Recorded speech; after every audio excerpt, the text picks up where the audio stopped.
की जय। इसमें ना पूरा बता श्री राधे श्री राधे श्री राधे श्री राधे श्री राधे श्री राधे। भूली भागवत महापुराण की जय। वक्रतुंड महाकाय सूर्यकोटि समप्रभा निर्विघ्नं कुरु मे देवो सर्वकार्येषु सर्वदा। कृष्णाय वासुदेवाय हरे परमात्मने प्रणतक्लेशनाशाय गोविन्दाय नमो नमः। वसुदेवसुतं देवं कंसचाणूरमर्दनम् देवकी परमानन्दं कृष्णं वन्दे जगद्गुरु। देहं सदा परिभवग्नं नमभीष्टदोहम् तीर्थास्पदं शिवविरञ्चनुतं शरण्यं भृत्यार्तिहं प्रणतपालवभादिपोतं वन्दे महापुरुषते चरणारविन्दं। वंशी विभूषितकरा नवनीरदाभा पीताम्बरधरुणबिम्बफलाधरोष्ठा पूर्णेन्दुसुन्दरमुखादरविन्द्रनेत्रा कृष्णात् परं किमपि तत्त्वं न जाने। अतुलिते बलधामं हेमशैलावदेहं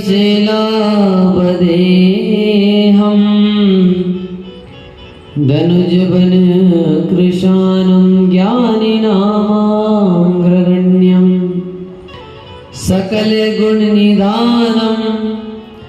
वानराणामधीशं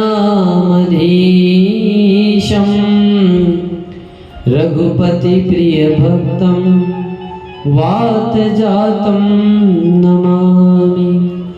कथा प्रारंभ होते है सुनो वीर हनुमान। आसन देहूं प्रेम से तो आवो पवन कुमार। जय जय श्री राधे जय जय श्री राधे जय जय श्री राधे श्याम। श्री राधे।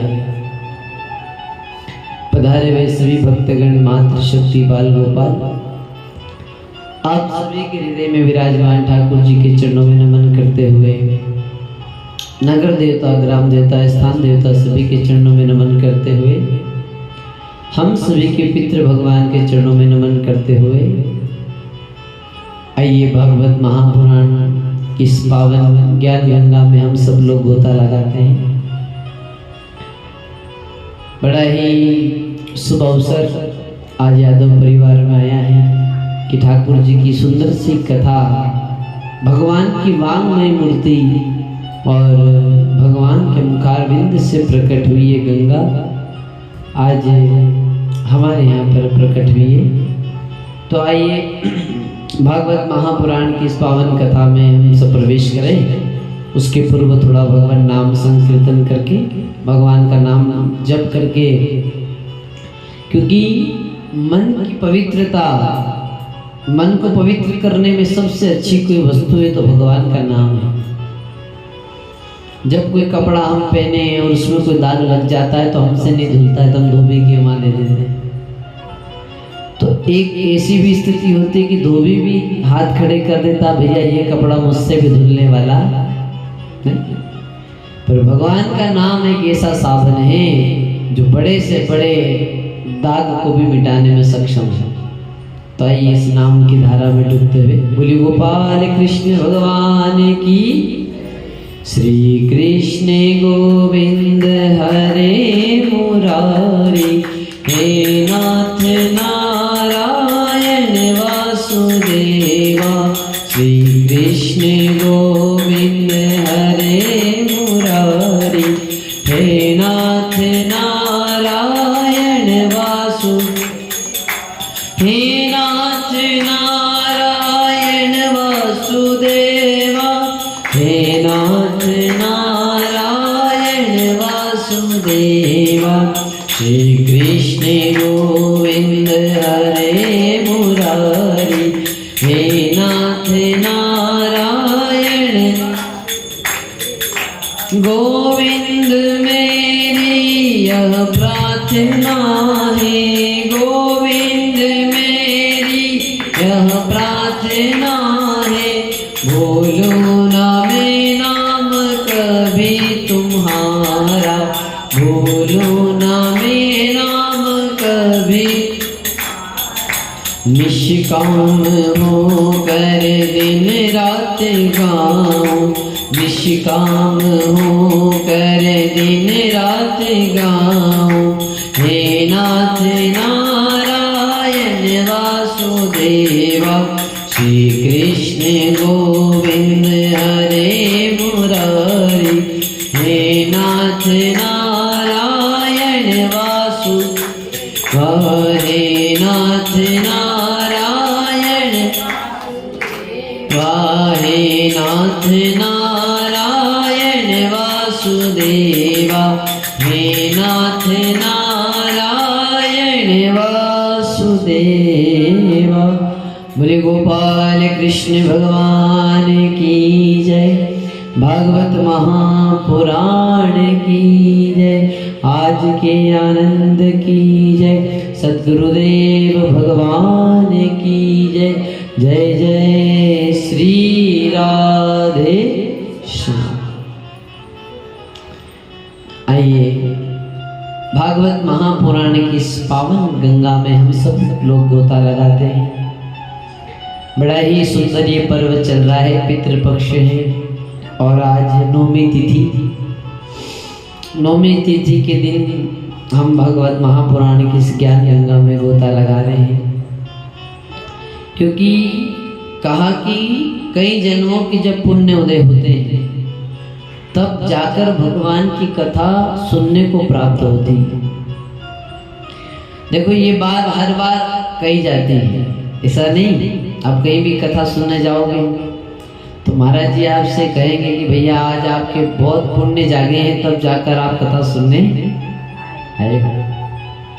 तो व्यक्ति सोचता है, बोले क्या बार बार पुण्य जागते हैं?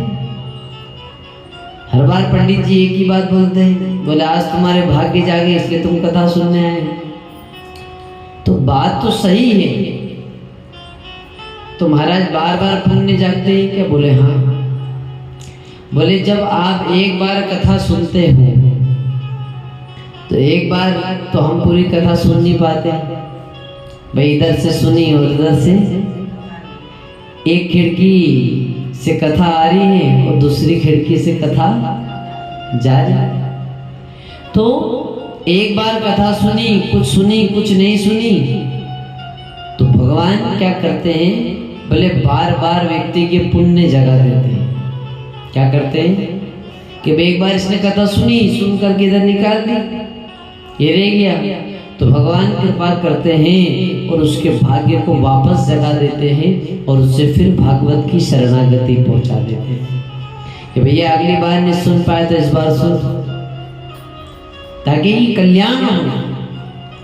और विशेष बात यह है कि जब हम एक बार सुनने गए तो हमारा पुण्य जागा। हमने कथा सुन ली तो अब कथा सुनने से फिर पुण्य जागेगा, क्योंकि कथा से पुण्य मिलता है, कथा से पुण्य मिलता है। तो एक बार सुनी, पुण्य जागा, एक बार तो पुण्य ने सुना दी। लेकिन हमने जब एक बार कथा सुनी तो कथा सुनने से जो पुण्य मिला, उस पुण्य से दोबारा कथा सुनने को प्राप्त हो गई। ये पुण्य की बात है। इसीलिए कहा कि बार बार हमारे पुण्य जाग रहे हैं और बार बार हम कथा की शरण में आ रहे हैं, बार बार कथा सुनने को प्राप्त हो जाते हैं। तो तेने वांग्मयी प्रतिमूर्ति, भागवत तो भगवान का रूप है, कोई ग्रंथ नहीं है भागवत।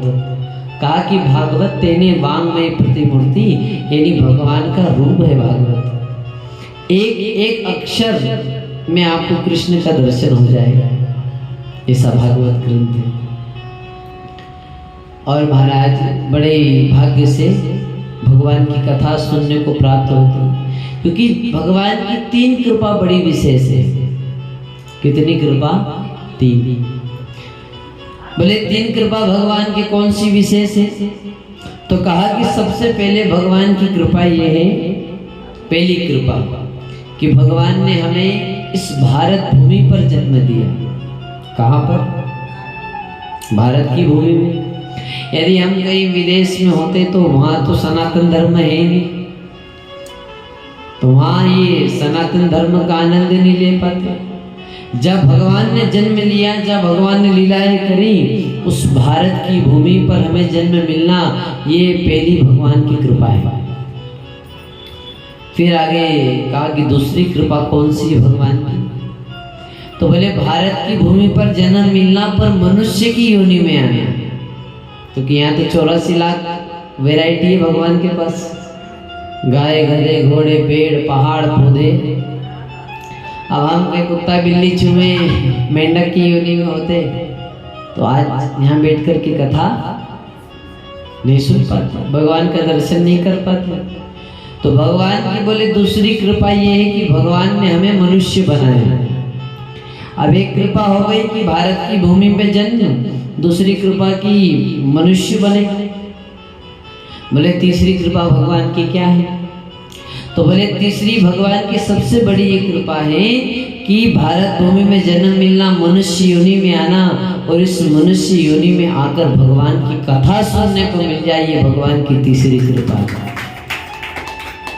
क्योंकि हर व्यक्ति कथा नहीं सुन रहा है भाई, किसी की एम्बाई में कट रही है, किसी की होटलों में कट रही है, किसी की काम कट रही है, हर जगह कोई ना कोई तो समय काट ही रहा है।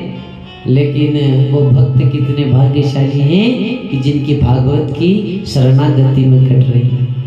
जो भागवत की शरण में काट रहे हैं, कट तो सबकी रही है, पर भाग्यशाली वो है जो भगवान की शरण में आकर के अपना समय व्यतीत कर रहे हैं। तो महाराज भागवत महापुराण का ये ग्रंथ है। तो भागवत सुनने से पहले भागवत के महत्व की कथा बताई कि भागवत सुनने से होगा क्या। वही भागवत सुनने से, श्रवण करने से, भागवत कराने से क्या होगा। तो पहले भागवत नहीं बताई, पहले भागवत का महत्व बताया। जैसे आप कहीं जाते हो, फल लेने जाते हो, कहीं भी जाओ तो लोग बताते ना कि भैया ये आम ले जाओ, आम का रस बनाना, आम का रस बना करके खाना। तो वो बेचने वाला उसका महत्व बताएगा आपको कि भैया काजू ये काम करती, बादाम ये काम करती। और जब आपने देख लिया, बोले भैया ज्यादा काम तो बादाम करती है, तो बोले सब चीज छोड़ दो और क्या खरीद लो, बादाम खरीद लो। तो उसी प्रकार कहा कि भागवत सुनने से पहले महत्व सुन लो, तो ये पता चल जाएगा कि भैया इसकी महिमा क्या है, इसे श्रवण करने से क्या कुछ पुण्य की प्राप्ति होती है। तो भागवत महापुराण का ये बढ़िया सुंदर महत्व है। महत्व में प्रथम श्लोक आया कि सच्चिदानंद रूपाय विश्वोत्पत्त्यादि हेतवे तापत्रय विनाशाय श्री कृष्णाय वयं नमः। ये भागवत महापुराण का प्रथम श्लोक है। सच्चिदानंद रूपाय, बोले भगवान का स्वरूप कैसा है? तो कहा सत, चित और आनंद, तीन भगवान के रूप बता दिए, सत, चित और आनंद। तो बोले सत्य क्या है? बोले सत्य वो है जो कभी मिटता नहीं है, और धर्म न दूसरा सत्य समाना। सत्य से बड़ा कोई धर्म भी नहीं है। आप सत्य बोलो तो समझो कि आपने धर्म को पकड़ रखा है, और आप झूठ की सानिध्य में चल रहे हो तो आप अधर्म के मार्ग पर चल रहे हो। तो सत्य स्वयं भगवान है। जैसे वे सूर्य है, तो सूर्य भगवान रोज प्रकट हो जाते हैं 6:30 बजे। जो उनका समय है उस समय पर सूर्य भगवान रोज आ जाते हैं। कभी ऐसा नहीं हुआ कि आज सूर्य भगवान 12 बजे निकले हों। भले आपको नहीं दिखे, इंदौर में नहीं निकले, कंडीलपुरा में नहीं दिखे, पर जहां उनका समय है वहां तो सूर्य निकल गए। और कभी ऐसा नहीं हुआ कि सूर्य रात को 10 बजे अस्त हुए हो। जैसे समय आएगा, संध्या का समय हुआ, सूर्य अस्त हो जाएगा। तो ये क्या है? बोले सत्य है, इसमें झूठ जरा सा भी झूठ नहीं, ये बिल्कुल सत्य है। और कहा चित्त, हमारा चित्त क्या है? तो कहा कि चित्त ये है कि जैसे ये हमारी श्वासें चल रही है, तो अब शरीर को तो हम चलाते हैं। हमने भोजन थाली में से लिया, हाथों से मुंह में खाया, घूमने चले गए, ये हमें लग रहा है कि हम कर रहे हैं। अब हमारी श्वासें चल रही है, तो हम श्वासों को नहीं चलाते हैं, हम केवल शरीर को चलाते हैं। तो इस श्वास को जो चलाता है वो चित्त रूपी परमात्मा हमारे अंदर बैठा है। और जिस दिन वो चित्त रूपी परमात्मा बाहर निकला, ये शरीर एक वृक्ष की भांति गिर जाएगा। और चित्त रूपी परमात्मा निकलने के बाद इस शरीर की कोई ज्यादा कीमत नहीं है। लोग मरने के बाद छूते भी नहीं, कोई छुएगा तो उसे नहाना पड़ेगा। भाई कहा कि लकड़ी जल कोयला भय, कोयला जल वे राख, और हम पापी ऐसे जले कि कोयला भय ना राख। भाई लकड़ी जलती है तो लकड़ी से तो लोग भोजन बना लेते, लकड़ी से भोजन बनाते थे। पहले लोग गैस कहाँ था, और भोजन बनने के बाद जो राख बचती थी उससे से बर्तन मांजते थे। पहले सरफ भी नहीं था। तो लकड़ी कितनी गुणवान है, उसका महत्व जाना कि जल के भोजन बना के दे रही, बर्तन सरफ के पैसे बचा रही, और कोयला बन जाए तो बाजार में बिक भी जाएगा। और तो दरवाजे बना लो, वहां भी कमा के दे दे। तो कहा कि लकड़ी जल कोयला भय, कोयला जल भय राख, और हम पापी ऐसे जले कि कोयला भय ना तो कोई मरने के बाद हमको हाथ लगाएगा, यदि नहीं जलाए तो बदबू मारेंगे, और जल गए तो राख को भी कोई स्पर्श नहीं करेगा। तो कहा कि इसे अधम शरीर से क्या कर सकते हो?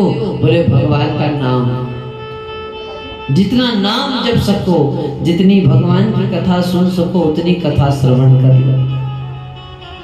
तो महाराज चित्त रूपी परमात्मा इस शरीर में बैठे हैं, जब तक ये चल रहा है, निकलने के बाद इसका कोई मोल नहीं है। तो सत्य, चित और आनंद। फिर कहा कि आनंद कौन है? तो बोले आनंद स्वयं भगवान है। हम कहते भी हैं, और हमारे यहाँ भी चौथे दिन आएंगे कि नंद घर आनंद भयो जय कन्हैया लाल की। तो किसी ने ये नहीं कहा कि नंद घर बच्चा हुआ, कि नंद बाबा के वहां लाला हुआ। सब कहने लगे कि नंद घर आनंद भयो, यानी साक्षात आनंद रूपी परमात्मा नंद बाबा के वहां प्रकट हो गए। देवकी के गर्भ से जन्म लिया भगवान ने, वसुदेव के वहां प्रकट हो गए, यानी ये आनंद है। और भगवान के आने के बाद कंस का वध किया, राक्षसों को समाप्त किया, तो सबको आनंद मिला। तो कहा कि आनंद का है? बोले केवल भगवान की भक्ति में। संसार में आपको मजा आ सकता है पर आनंद नहीं आए। भाई ये गर्मी हो रही है, ऐसी गर्मी में कोई धूप में घूम रहा और आप उसे 1 घंटे एसी के कमरे में सुला दो और सोने के बाद आप उससे पूछो भैया कैसा लगा, तो वो कहेगा भाई साहब बहुत बहुत धन्यवाद, आपका आनंद आ गया। क्या कहेगा? आनंद आ गया। पर वास्तविक वो आनंद है ही नहीं, क्योंकि वो जैसे आपके घर के बाहर निकला फिर रोड पे जाएगा, फिर धूप लगेगी, फिर वो एसी का आनंद खत्म। तो भैया आनंद तो वो है जो कभी खत्म होता ही नहीं। आनंद कभी खत्म। देखो आप राधा का उल्टा करो तो क्या हो जाता है? धारा। राम का उल्टा करो, मरा हो गया। अब आनंद का उल्टा करो, आनंद का उल्टा कुछ भी होने वाला नहीं, क्योंकि आनंद कभी समाप्त नहीं होगा। किसी ने कहा बोले परमा आनंद, तो भैया परमा तो तुमने लगा दिया, आनंद तो हुई नहीं, आनंद का तो उल्टा कुछ हुआ ही नहीं। तो ऐसे आनंद रूपी परमात्मा की हम शरण में बैठे हैं और आनंद केवल भगवान की कथा में आता हो, कहीं आनंद की प्राप्ति नहीं होती। विश्वोत्पत्त्यादि हेतवे तापत्रय विनाशाय। अब कहा कि भगवान ही इस विश्व का पालन करते हैं, भगवान ही इसे चलाते हैं और भगवान ही इसका संहार करते हैं। पालन भी भगवान के हाथों में, ताकि कोई और इस संसार का पालन नहीं कर सकता। क्योंकि एक चींटी से लेकर मनुष्य तक सारी जिम्मेदारी किसके हाथ में है? भगवान के हाथ। सबको भोजन देना ये भगवान का कर्तव्य है और भगवान देते भी। एक बार जब लक्ष्मी जी भगवान का विवाह हुआ, लक्ष्मी जी आए तो सब कहते हैं कि विश्वोत्पत्त्यादि हेतु, और भगवान ने लक्ष्मी से कहा कि लक्ष्मी जी जब तक ये संसार के सब प्राणी खा नहीं लेते हैं, जब तक जीव जंतु के पेट में कुछ चला नहीं जाए, जब तक मैं भी कुछ ग्रहण करता नहीं। क्योंकि ब्रह्मा जी मनुष्य बनाने का काम करते हैं और भोले बाबा तो संहार करते हैं और भगवान नारायण इनका पालन करते हैं। भगवान ने कहा कि जब तक सब खाते नहीं, जब तक मैं भी कुछ खाता नहीं। तो एक बार लक्ष्मी जी ने परीक्षा ले ली भगवान। लक्ष्मी जी ने क्या किया कि एक चींटी को एक डिब्बी में बंद कर लिया। चींटी डिब्बे में बंद कर दी और डिब्बी अपने पास अपने पर्स में संभाल के रखी। भगवान के सामने शाम को भोजन रखा। अब भगवान भोजन करने बैठे, भगवान ने निवाला थोड़ा, भगवान खाने वाले थे। लक्ष्मी जी ने पूछा क्यों प्रभु, आज सबने खा लिया? भैया आपने कहा है कि जब सब लोग खा लेते हैं तब मैं खाता हूँ, तो आज सबने खा लिया भोजन? भगवान ने कहा कि मेरी दृष्टि से तो सबने खा लिया, कोई भूखा नहीं। अब लक्ष्मी जी तो विचार कर रही है कि मैंने चींटी को डिब्बी में बंद किया, डिब्बी में तो किसी ने कुछ दिया नहीं। तो लक्ष्मी जी कहने लगी आप एक बार और चेक करो, कहीं आपसे भूल तो नहीं हो रही, कहीं आपकी प्रतिज्ञा टूट नहीं जाए, कहीं आपको कल से कोई ये नहीं कहे कि विश्वोत्पत्त्यादि भाई विश्व का पालन करने वाले नहीं है भगवान, कहीं ऐसा लोग आपको कहे नहीं, आप चेक करो फिर। भगवान तो खैर सभी जानते हैं, पर भगवान ने कहा मैंने देख लिया, मेरे सब जितने मनुष्य हैं, जितने पक्षु हैं, पक्षी हैं, सब ने खा लिया, अब मुझे खाने दो। लक्ष्मी जी कहने लगी प्रभु आज आपकी प्रतिज्ञा टूट जाती, आपने अगर आज भोजन कर लेते तो आपकी प्रतिज्ञा टूट जाती, कल से कोई आपको कहता ही नहीं कि आप विश्व का पालन करने वाले हो।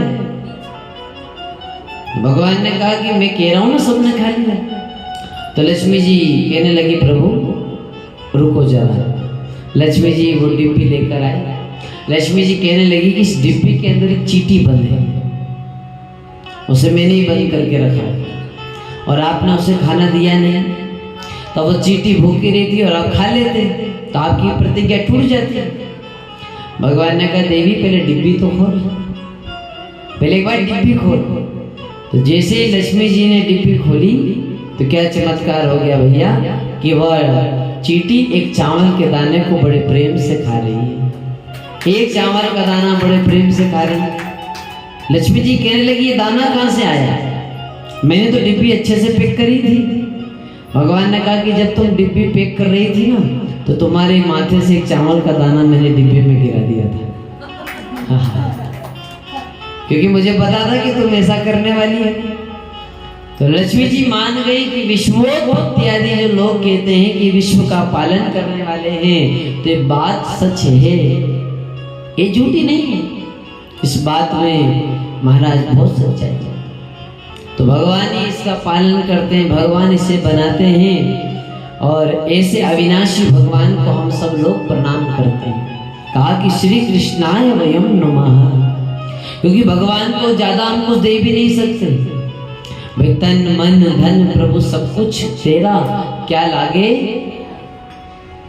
धन भी आपका है, घर भी आपका है, मकान भी आपका है, मैं तो केवल रहने वाला किराएदार हूँ, ये सब कुछ तो आपका है, तो मैं क्या कर सकता हूँ?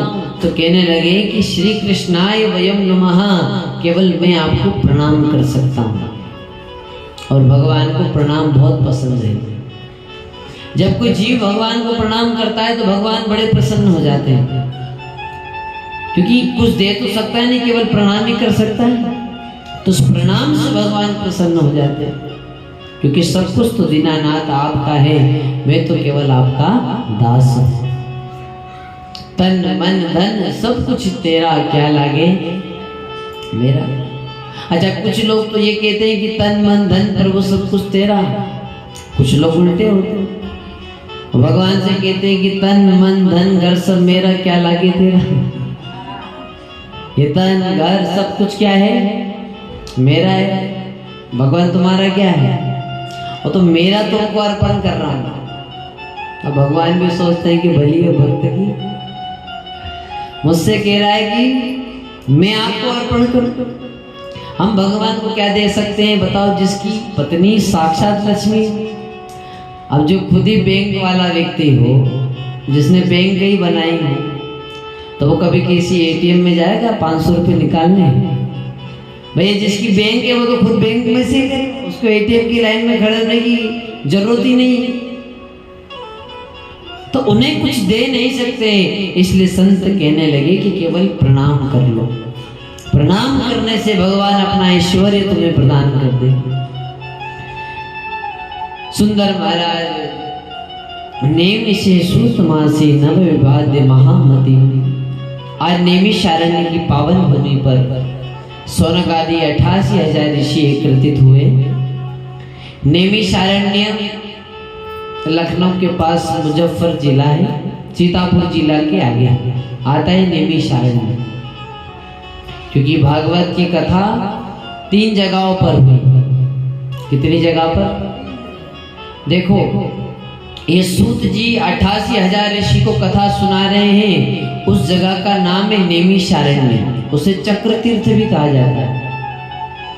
और नारद जी ने जब कथा करी, आगे आप प्रसंग सुनेंगे, तो नारद जी वाली कथा हुई हरिद्वार में।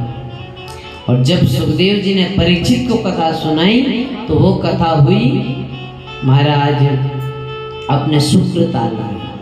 सुक्ताल जो ऋषि से वहां से 50 किलोमीटर दूरी पर ही है। तो 3 जगहों पर भागवत की कथा हुई विशेष रूप से।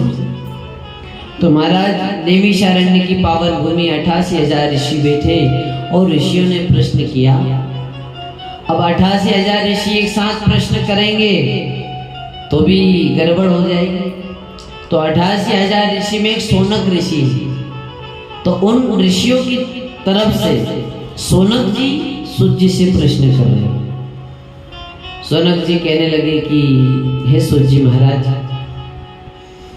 आप तो परम ज्ञानी हैं, तो आप कोई ऐसी कथा सुनाओ जिससे ज्ञान का दीपक हृदय में प्रकट हो जाए और अज्ञान का नाश होकर ज्ञान का प्रकाश हो जाए। कोई भगवान की ऐसी कथा श्रवण कराइए जिस कथा को सुनने से ज्ञान का प्रकाश और ज्ञान का नाश हो। इस संसार में जो जीव हैं उन जीवों का कल्याण हो जाए और भगवान के शाश्वत प्राप्ति हो जाए। ऐसा नहीं कहा कि भगवान की प्राप्ति हो जाए, कहा कि शाश्वत प्राप्ति हो जाए। दोनों में अंतर है भाई। प्राप्ति वो है कि आपने भगवान का भजन किया, भगवान आए, आपको दर्शन दिया और भगवान चले गए, ये तो केवल हुई प्राप्ति। और शाश्वत प्राप्ति क्या है? बोले शाश्वत प्राप्ति ये है कि भगवान दर्शन देने तो आए पर फिर भगवान भी नहीं जाए, हम भी नहीं जाए और हम भगवान के साथ में रहें, ये है शाश्वत प्राप्ति। दोनों में अंतर। ऋषि कहने लगे कि ऐसी कथा सुनाओ जिससे भगवान की प्राप्ति हो जाए, शाश्वत प्राप्ति हो जाए। सुंदर ऋषियों ने प्रश्न किया, अज्ञान द्वंद्व विध्वंस कोटि सूर्य समप्रभ। हे सूर्य जी महाराज, हम जानते हैं कि आपके अंदर करोड़ों सूर्य के समान ज्ञान है। एक सूर्य नहीं, कोटि सूर्य समप्रभ, हजारों सूर्य के समान आप में ज्ञान है। तो ऐसी कथा सुनाओ, सूताख्यायी कथा सारम मम कर्ण रसाया। कोई ऐसी कथा सुनाओ सूत जी जिस कथा को श्रवण करने से ये जो कान है ये पवित्र हो जाए, इन कानों की तृप्ति हो जाए।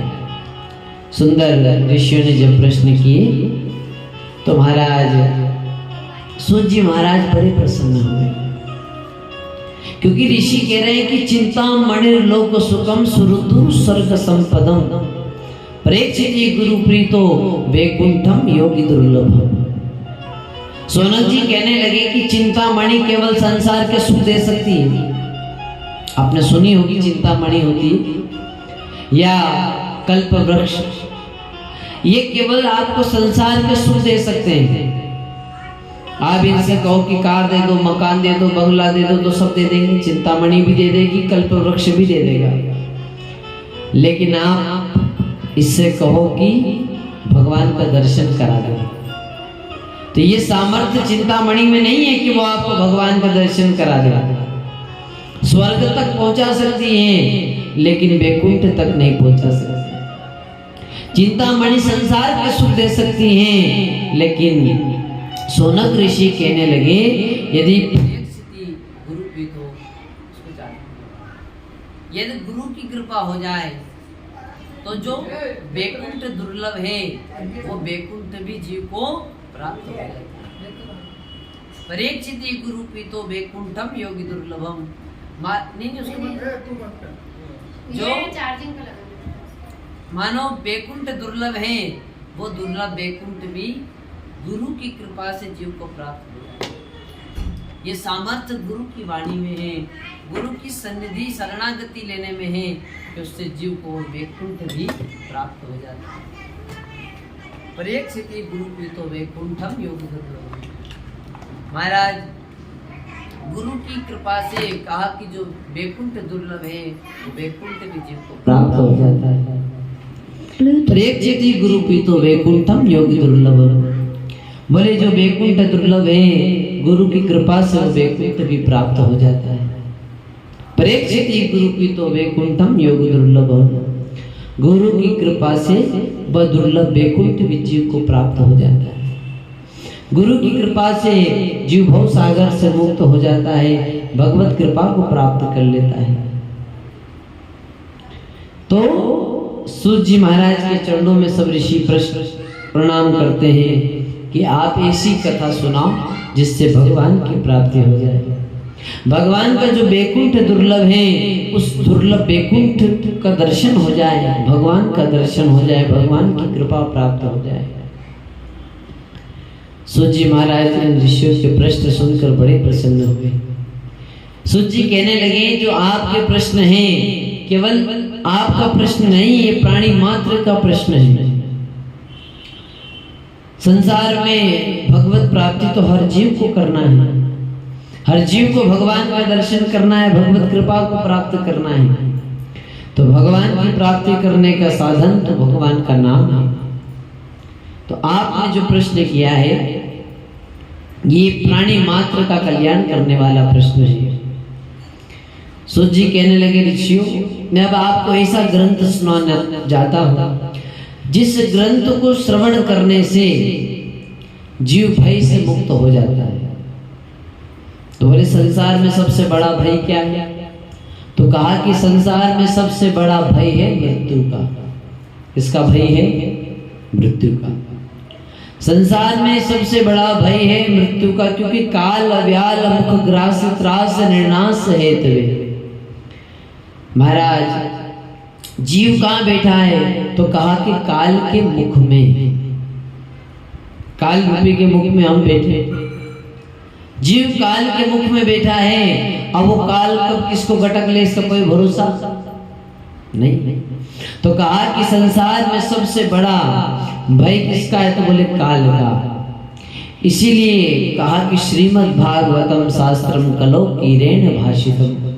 तो बोले मैं आपको भागवत ग्रंथ का श्रवण कराता हूं जो ग्रंथ हमारे उस भय को समाप्त कर देगा। भाई मरना तो सबको ही है, एक न एक दिन, लेकिन जो यात्रा है मरने की वो अच्छी होना चाहिए। जब आप किसी यात्रा पे जाते हो, भाई कहीं जा रहे, हरिद्वार जा रहे, कहीं जा रहे, तो हमको सामान रखना पड़ता है, बहुत सारी पैकिंग करना पड़ती है, उसके बाद हम जाते हैं और उसके बाद ही वहां जाकर के हम यात्रा सफल होती है। अब यदि हम यात्रा पर जा रहे हैं और कुछ सामग्री साथ नहीं है तो फिर वहां जाके पछताना पड़ेगा कि घर से अगर सामान लेकर आ जाते तो बहुत सुंदर हो जाता। हम कुछ भी सामग्री लेकर के नहीं गए तो वहां तीर्थ में जाकर परेशान होंगे। इसलिए ये यात्रा भी हमें पूरी करना है। भाई एक न एक दिन मृत्यु की यात्रा भी पूरी होगी। तो जब हम उस यात्रा पर जाएं तो भगवान का नाम होना चाहिए हमारे साथ में। यदि भगवान का नाम नहीं है तो फिर जीव का कल्याण कैसे होगा? वहां जाकर के हम क्या कहेंगे, क्योंकि हमने तो भगवान का कभी नाम लिया ही। तो यात्रा का सामान नहीं लेकर के गए तो परेशान होना पड़ता है। उसी प्रकार भगवान का नाम नहीं लेकर जाएंगे तो वो यात्रा भी हमारी परेशानी वाली होगी। तो कहा कि भगवान की कृपा को प्राप्त करने वाला ग्रंथ है तो वो ग्रंथ भागवत महापुराण, जो भगवान का दर्शन करा देता है, भगवान की कृपा को प्राप्त करवा देता, ऐसा ग्रंथ भागवत महापुराण है। सूत जी कहने लगे, ऋषियों इस ग्रंथ को साधारण मत समझो। भले साधारण इसलिए मत समझो कि जब सुखदेव जी यानी मेरे गुरु जी सुखदेव जब परीक्षित को कथा सुनाने लगे तो देवता लोग अमृत का कलश लेकर के आए। स्वर्ग से अमृत का कलश लेकर के आए और महाराज सुखदेव जी के सामने रखा और सुखदेव जी से कहा कि सुखदेव जी ये हम अमृत लेकर के आए हैं, ये अमृत राजा परीक्षित को पिला दो और जो आप कथा रूपी अमृत परीक्षित को पिलाने वाले हो वह कथा रूपी अमृत हमें पिला। जब सुखदेव जी ने ये सुना तो सुखदेव जी ने देवताओं को डांट करके भगा दिया, उन्हें कथा नहीं सुनी। सुखदेव जी कहने लगे कि तुम मुझे छलने के लिए आए हो, मुझे उल्लू बनाने के लिए आए हो। कहा तुम्हारी ये कांच मणि, अमृत को कांच की मणि कहा सुखदेव जी।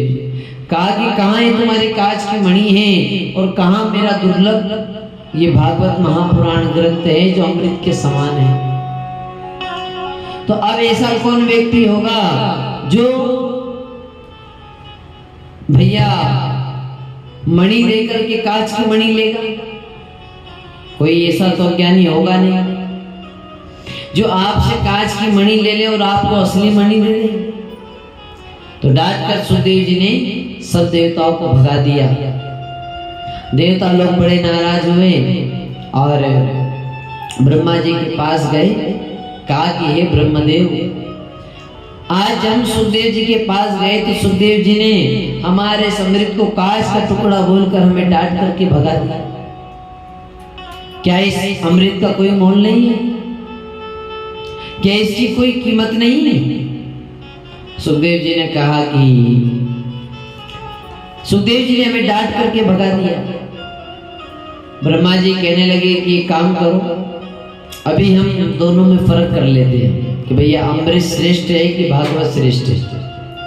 तो ब्रह्मा जी ने एक तराजू लिया और तराजू के एक पलड़े में तो सारे ग्रंथ रख दिए, अमृत रख दिया, उपनिषद रख दिए, वेद रख दिए, सब चीजें एक पलड़े में रखी और एक पलड़े में केवल भागवत ग्रंथ रखा, केवल भागवत जी।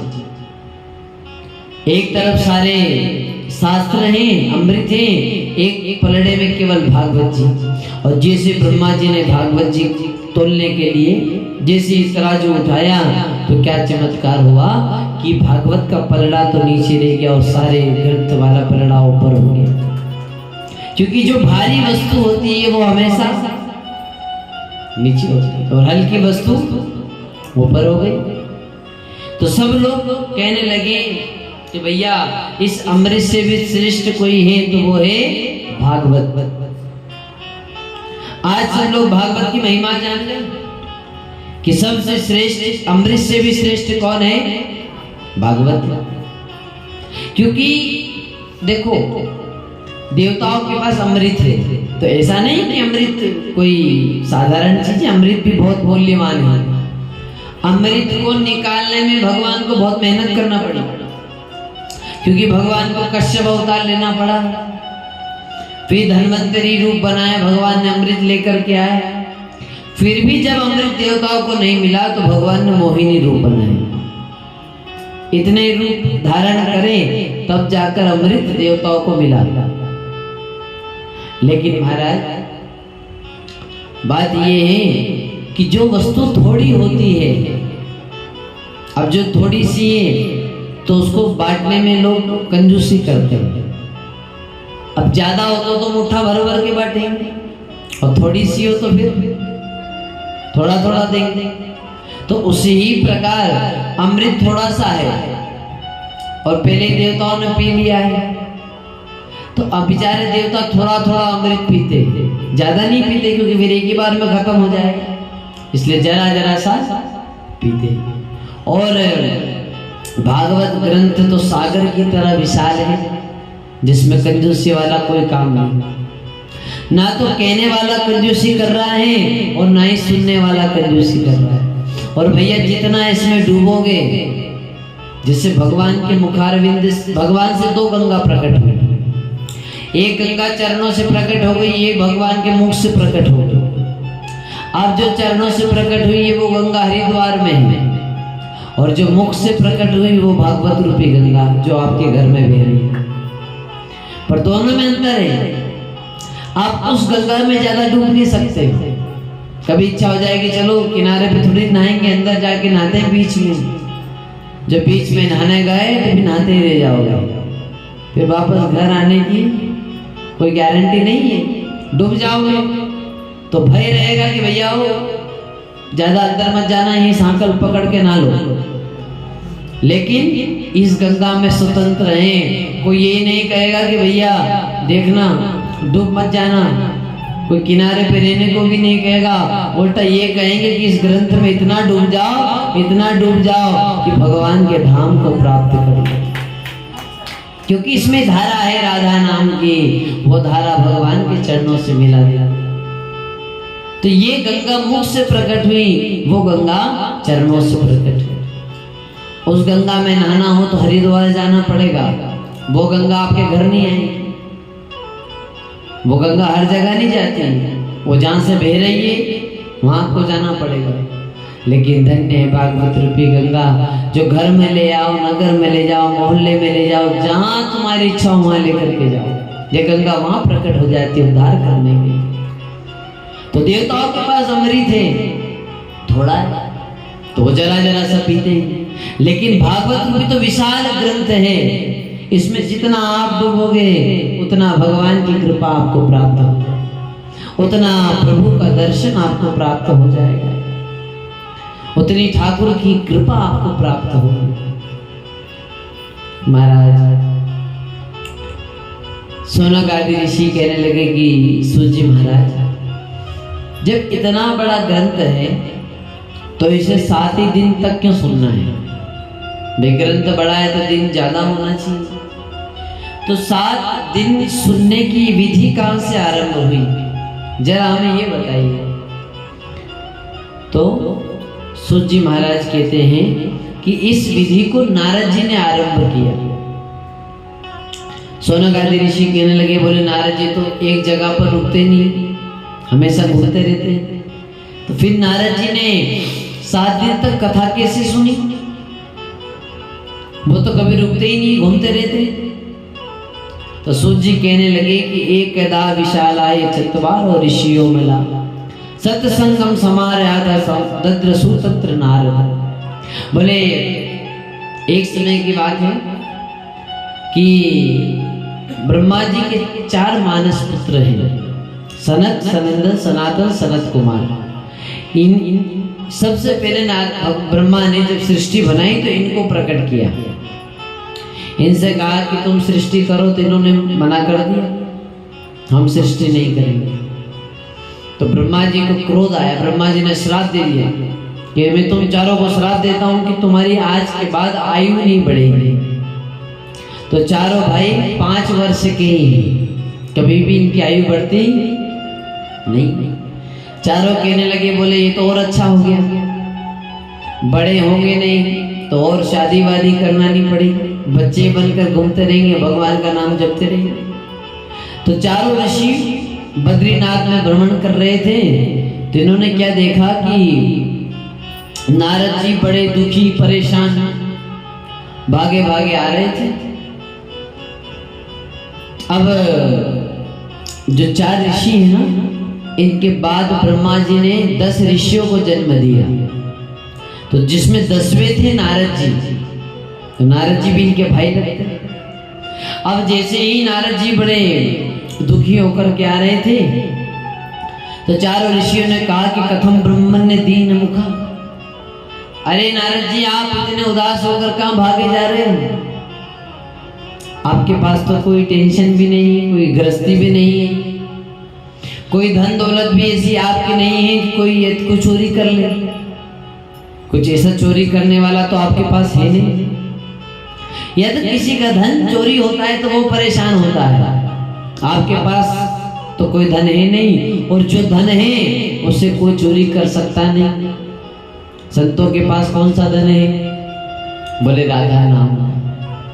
तो बोले नाम धन ऐसा है जो कभी चोरी होता नहीं, इसीलिए तो कहते हैं हमारो धन राधा श्री राधा, श्री राधा हमारो धन राधा, राधा श्री राधा हमारो धन राधा, राधा राधा राधा राधा हमारो धन राधा, राधा राधा परम धन राधा, श्री राधा, श्री राधा परम धन, श्री राधा हमारो धन राधा, श्री राधा, श्री राधा हमारो धन, श्री राधा हमारो धन, राधा राधा राधा राधा राधा हमारो धन, राधा राधा राधा परम धन राधा, श्री राधा, श्री राधा परम धन राधा, श्री राधा हमारो धन राधा, श्री राधा, श्री राधा हमारो धन, श्री राधा, श्री राधा। बोलो राधे रानी सरकार की। तो कहा कि हमारो धन राधा, श्री राधा।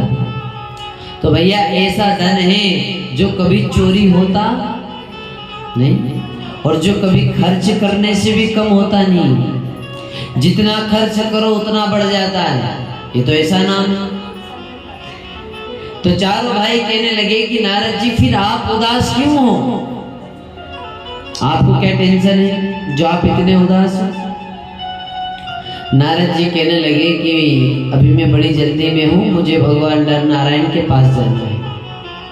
चारों भाई कहने लगे चले जाना, लेकिन पहले परेशानी तो बताओ, पहले परेशानी बताओ फिर चले जाना आराम से। तो नारद जी कहने लगे कि चलो मैं आपको शुरू से बताता हूँ कि मैं परेशान क्यों हूँ।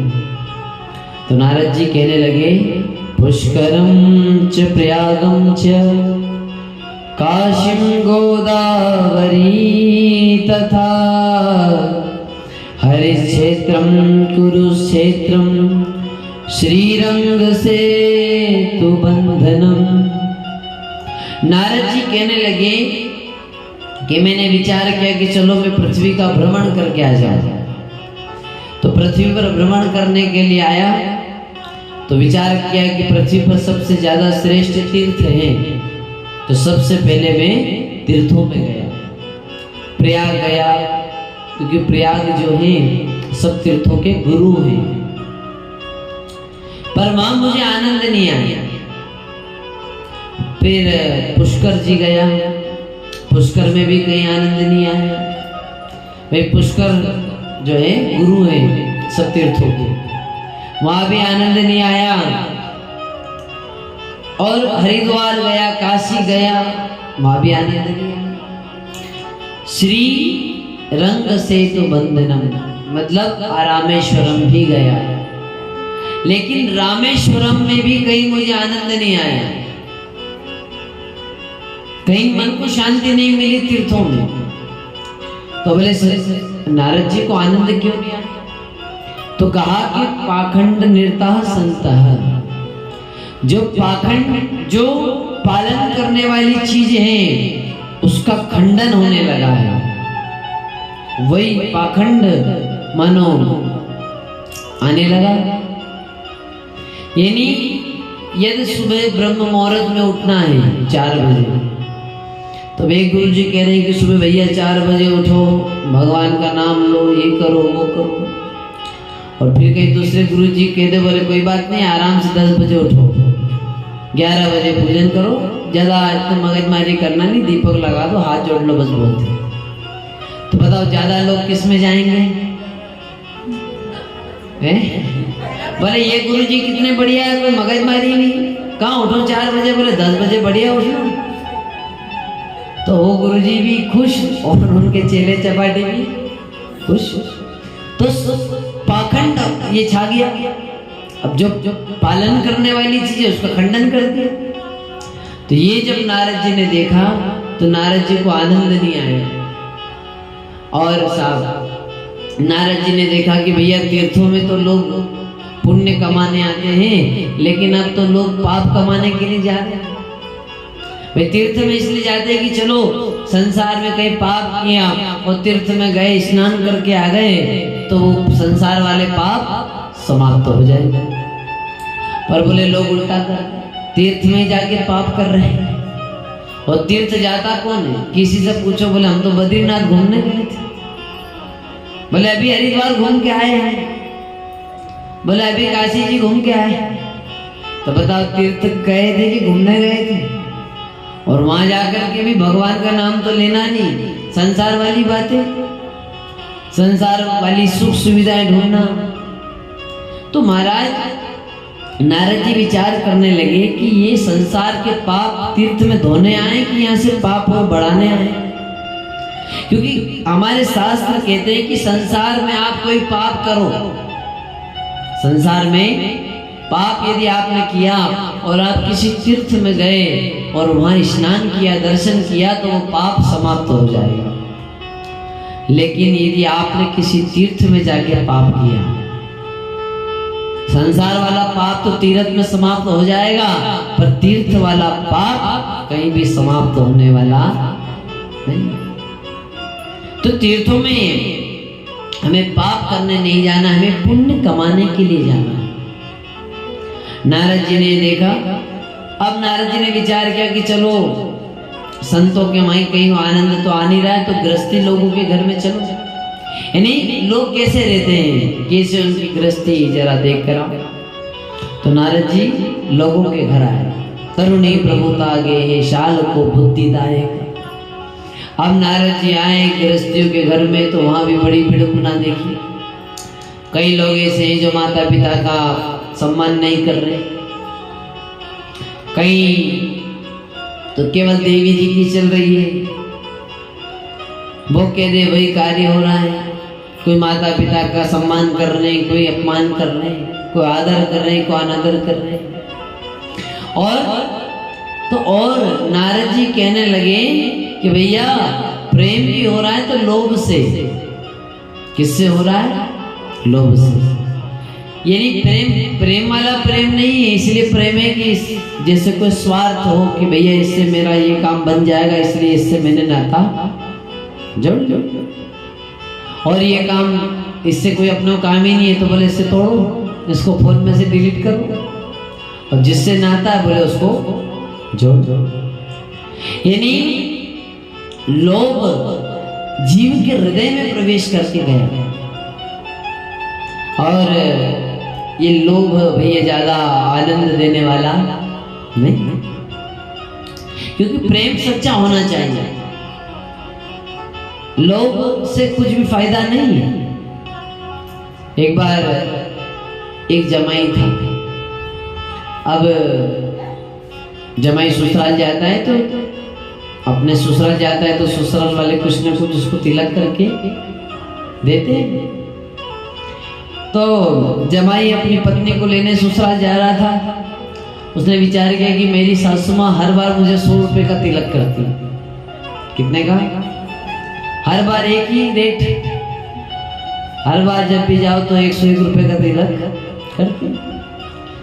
तो उसने विचार किया कि अब ये तिलक कम से कम 1100 का होना चाहिए। कितने का? 1100 का होना चाहिए। तो बोले 1100 का तिलक कैसे हो? तो उसने क्या किया, बोले सासू माँ मुझे 100 रुपए का तिलक करती, मैं कुछ ले जाता नहीं। तो आज उसने क्या किया कि खुद ने 100 रुपए के केले खरीद लिए। बोले मैं खुद 100 रुपए के केले लेके जाऊंगा। तो जब मैं खुद 100 रुपए के केले लेके जाऊंगा तो इस बार तो फिर सासू माँ मुझे 1100 का 2100 का तिलक करेगा, क्योंकि 100 के तो मैं ही लेके जा रहा हूँ केले। अब उसके मन में तो यही। अब उसने बढ़िया 100 रुपए के केले लिए, पहुंचा अपने ससुराल। अब 100 रुपए के केले लेकर आया। हर बार तो जमाई जी खाली आते थे, इस बार कुछ लाए तो ससुराल वाले भी खुश। बड़ी खातिरदारी करी, सब भोजन चाय वाय सब नाश्ता हो गया। अब जाने की बारी आई, बैग पत्नी ने भी भर लिया, वो भी सामान बाहर रखने लगी। तो सासू माँ ने भी हर बार तिलक करती थी वैसे थाली सजाई, कंकु चावल लेकर के। अब ये तो यही सोच रहा है, बोले इस बार पक्का 1500 का 1100 का तिलक तो होगा ही भाई, क्योंकि मैं खुद ही 100 रुपए के केले लाए और खुशबू लोग नजर आ रहे हैं, तो इस बार तो ज्यादा ही मिलेगा। सासू माँ ने बढ़िया थाली सजा के लाई, कंकु चावल, दीपक भी लिया जला के, बोले जमे की आरती भी उतार दो। अब बढ़िया आई और तिलक लगाया, आरती भी कर दी। अब ये तो इसी फिराक में बोले इस बार तो आरती भी हो रही है, यानी इस बार तो 2100 तो पक्के, उससे कम तो मिलने ही नहीं। अब सासू माँ ने तिलक कर दिया, आरती कर दी, पर सासू ने तो गजब कर दिया। सासू माँ ने गजब ये करा कि ना तो उसको 2100 दी, ना 1500 दी, ना तो 251 दी, ना 101 दी, ना 51 दी। सासू माँ ने 20 की नोट पकड़ा दिया। कितने रुपए दे दिए? 20 रुपए। अब ये 20 रुपए लेकर तो उसका दिमाग खराब, अंदर से बड़ा गुस्सा करने लगा, बोले कैसे लोग 20 रुपए दिए। अब उसका तो बिल्कुल दिमाग वो हो रहा है कि मन में कह रहा है 100 रुपए का तो मैं ही केले लेके आया, कम से कम मेरे केले लाए उतने तो देते, उसमें भी कभी उसने। अब वो ऐसे ही गुस्से में मतलब वहां से चला। अब बोल तो सकता नहीं, अंदर ही अंदर सब कर रहा है। बाहर निकले, पत्नी, दोनों पति पत्नी जा रहे थे, तो पत्नी ने कहा, बोले जब आप आए थे तब तो बड़े खुश थे, लेकिन जैसे घर से निकले आप इतने उदास क्यों हो गए? कोई चिंता सता रही है आपको? क्या टेंशन है? तो वो तो पहले ही से इंद्र ज्वाला फूट रही थी। उसने कहा तेरी माँ में अक्कल है? बोले क्यों? बोले ये 20 रुपए देता है कोई जमाई में, इतने महंगे वाड़े में ये 20 रुपए दिए थे तेरी माँ ने? अरे कम से कम 1100 देना चाहिए, 2100 देना चाहिए, 20 रुपए दिए। और 100 रुपए केले तो 100 रुपए के केले तो मैं खुद लेकर आया, तो कम से कम केले के चक्कर में तो ज्यादा देना चाहिए। तो पत्नी कहने लगी अच्छा तुम मेरे को लेने नहीं आए, तुम मेरे घर केले बेचने आए। तो मेरे को लेने नहीं आए, केले बेचने आए थे। और ऐसे करते दोनों चले चले। तो लालच लोभ से व्यक्ति नाता जोड़ता है, भैया वहां जा रहा हूं ये फायदा होगा। तो नारद जी ने लोभ जब देखा तो कहा कि यहाँ भी आनंद नहीं है। तो नारद जी वहां से भी चल दिए। अब नारद जी ने विचार किया कि भैया तीर्थों में भी कहीं आनंद नहीं है, गृहस्थी के घर में भी सब लड़ाई झगड़ा है, ये लोभ लालच चल रहा है। तो अब मैं प्रभु के धाम वृंदावन जाता हूं। तो नारद जी पहुंच गए वृंदावन। नारद जी वृंदावन में गए, बांके बिहारी का दर्शन किया, बड़ा आनंद आया। जो आनंद नारद जी को कहीं नहीं आया वो वृंदावन में आया, क्योंकि वृंदावन तो भगवान का हृदय है, भगवान की भूमि है वृंदावन। वृंदावन कोई तीर्थ नहीं है, वृंदावन कोई एक भूमि नहीं है, वृंदावन भगवान का हृदय है। पर अब तो वृंदावन में भी बड़ी दुर्दशा है, भीड़ तो बहुत है लेकिन लोग वहां पर मनोरंजन के लिए जा रहे हैं, कुछ लोग तो केवल फोटो खिंचाने के लिए जा रहे हैं।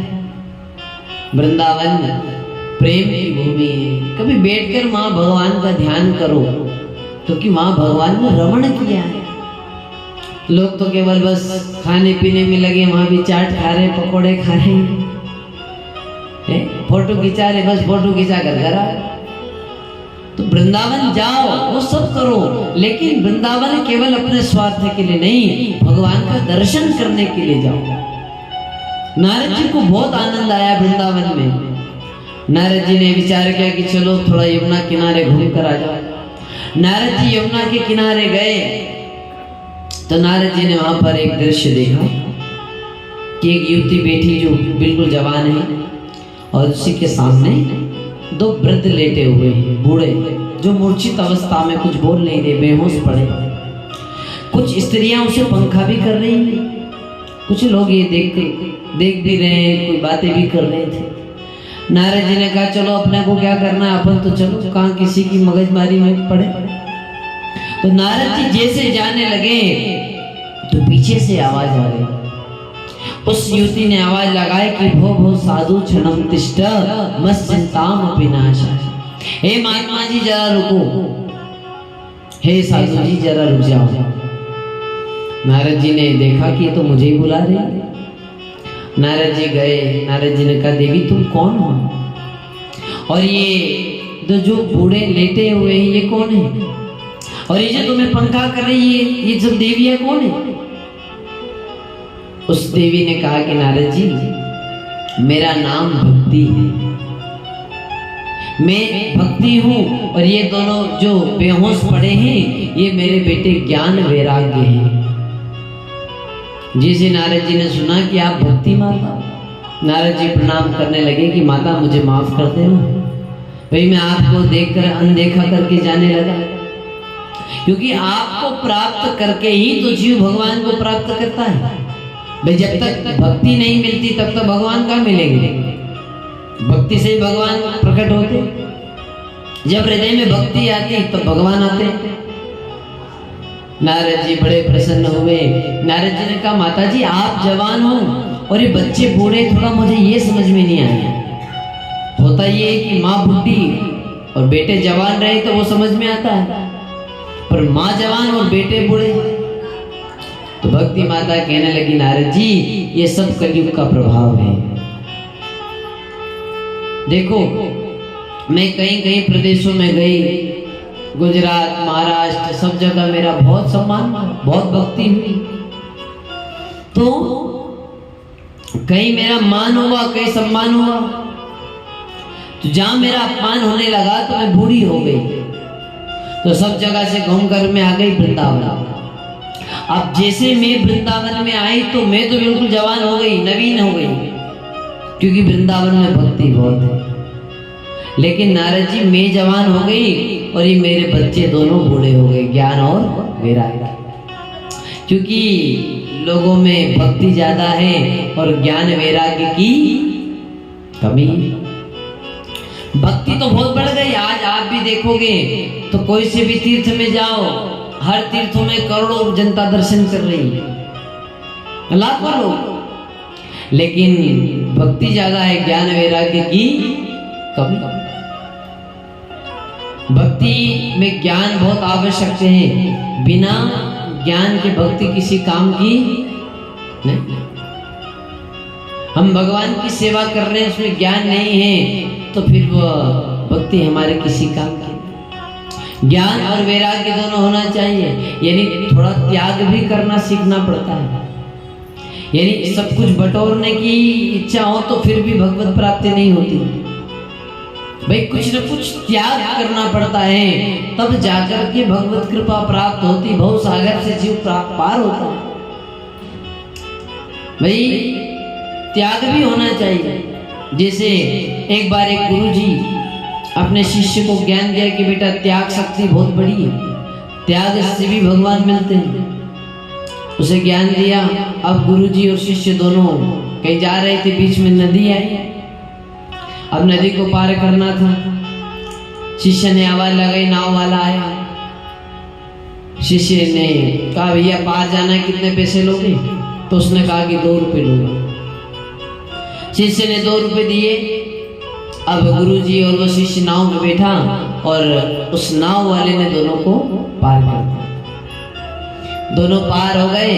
अब शिष्य कहने लगा गुरुजी आप कह रहे थे कि जीवन में त्याग शक्ति बहुत है, पर त्याग से पार नहीं होते हैं। अरे पार जाने के लिए तो धन की भी आवश्यकता पड़ती है, त्याग से कुछ मिलता नहीं है। अगर देखो अपन ने 2 रुपए दिए तब तो पार हुए, अगर ये पैसे नहीं होते तो क्या अपन पार होते? तो गुरुजी ने कहा पागल में तुझे यही तो समझा रहा कि आज तूने 2 रुपए छोड़े अपने पास से, 2 रुपए छोड़े तो उस नाव वाले ने तुझे उस किनारे से इस किनारे पर छोड़ दिया। यदि तू जीवन में थोड़े भगवान की भक्ति करेगा, थोड़ा जीवन संसार से त्याग कर भगवान में लगा देगा, तो हो सकता है कि वो त्याग तुझे भगवान का दर्शन भी करा देगा। एक 2 रुपए से तू नदी पार हो गया, तो सोच पूरे जीवन का त्याग अगर करेगा तो कहां से कहां पहुंच जाएगा। तो त्याग शक्ति बड़ी, तो ज्ञान वैराग्य दोनों होना चाहिए। नारद जी ने कहा भक्ति माता आप चिंता मत करो, इन दोनों को खड़े करने की जवाबदारी मेरी। भक्ति ने कहा ठीक है आप करो। तो नारद जी ने सबसे पहले गीता जी का पाठ सुनाया, लेकिन उससे कोई असर नहीं हुआ। नारद जी ने वेद सुनाए, लेकिन वेदों से भी कोई असर नहीं। वेद से केवल थोड़ी सी जमाई आई और फिर सो गए, वेद से ज्यादा ज्ञान नहीं हुआ। अंत में आकाशवाणी हो गई कि नारद जी आप कोई सत्कर्म करो, कोई सत्कर्म करोगे तो ये दोनों खड़े हो जाएंगे। नारद जी ने पूछा कि भैया सत्कर्म कौन सा है ये बता दो, और आकाशवाणी ने बताया नहीं, आकाशवाणी बंद हो गई। नारद जी ने कहा कोई बात नहीं, भारत तो संतों की भूमि, कोई न कोई महात्मा तो बता ही देगा कि सत्कर्म क्या है। भाई कहीं से न कहीं से कोई संत महात्मा तो बता ही देंगे। तो नारद जी सब संतों के पास जाने लगे, सबसे पूछने लगे कि महात्मा जी बताओ सत्कर्म क्या है। पर कोई भी महात्मा नारद जी को बता नहीं पाया कि सत्कर्म क्या है। नारद जी परेशान हो गए। तो नारद जी ने भक्ति माता से कहा कि देवी आप तो यहीं वृंदावन में रुको, अब मैं जा रहा हूं भगवान नर नारायण के पास, वही मुझे बताएंगे कि सत्कर्म क्या है। भाई उनसे मुझे पता चल जाएगा कि सत्कर्म क्या है। तो नारद जी आज वही परेशान होते हुए बद्रीनाथ आए और ये चारों ऋषि उन्हें मिल गए। नारद जी कहने लगे बड़े भैया मैं इसलिए परेशान हूं कि सत्कर्म क्या है। मुझे ये पूछना है। चारों ऋषि मुस्कुराकर कहने लगे, नारद जी आपको इतना नहीं पता, सत्कर्म कोई और नहीं है, सत्कर्म तो केवल भागवत महापुराण है, भागवत ही सत्कर्म है। नारद जी कहने लगे, भागवत सत्कर्म है?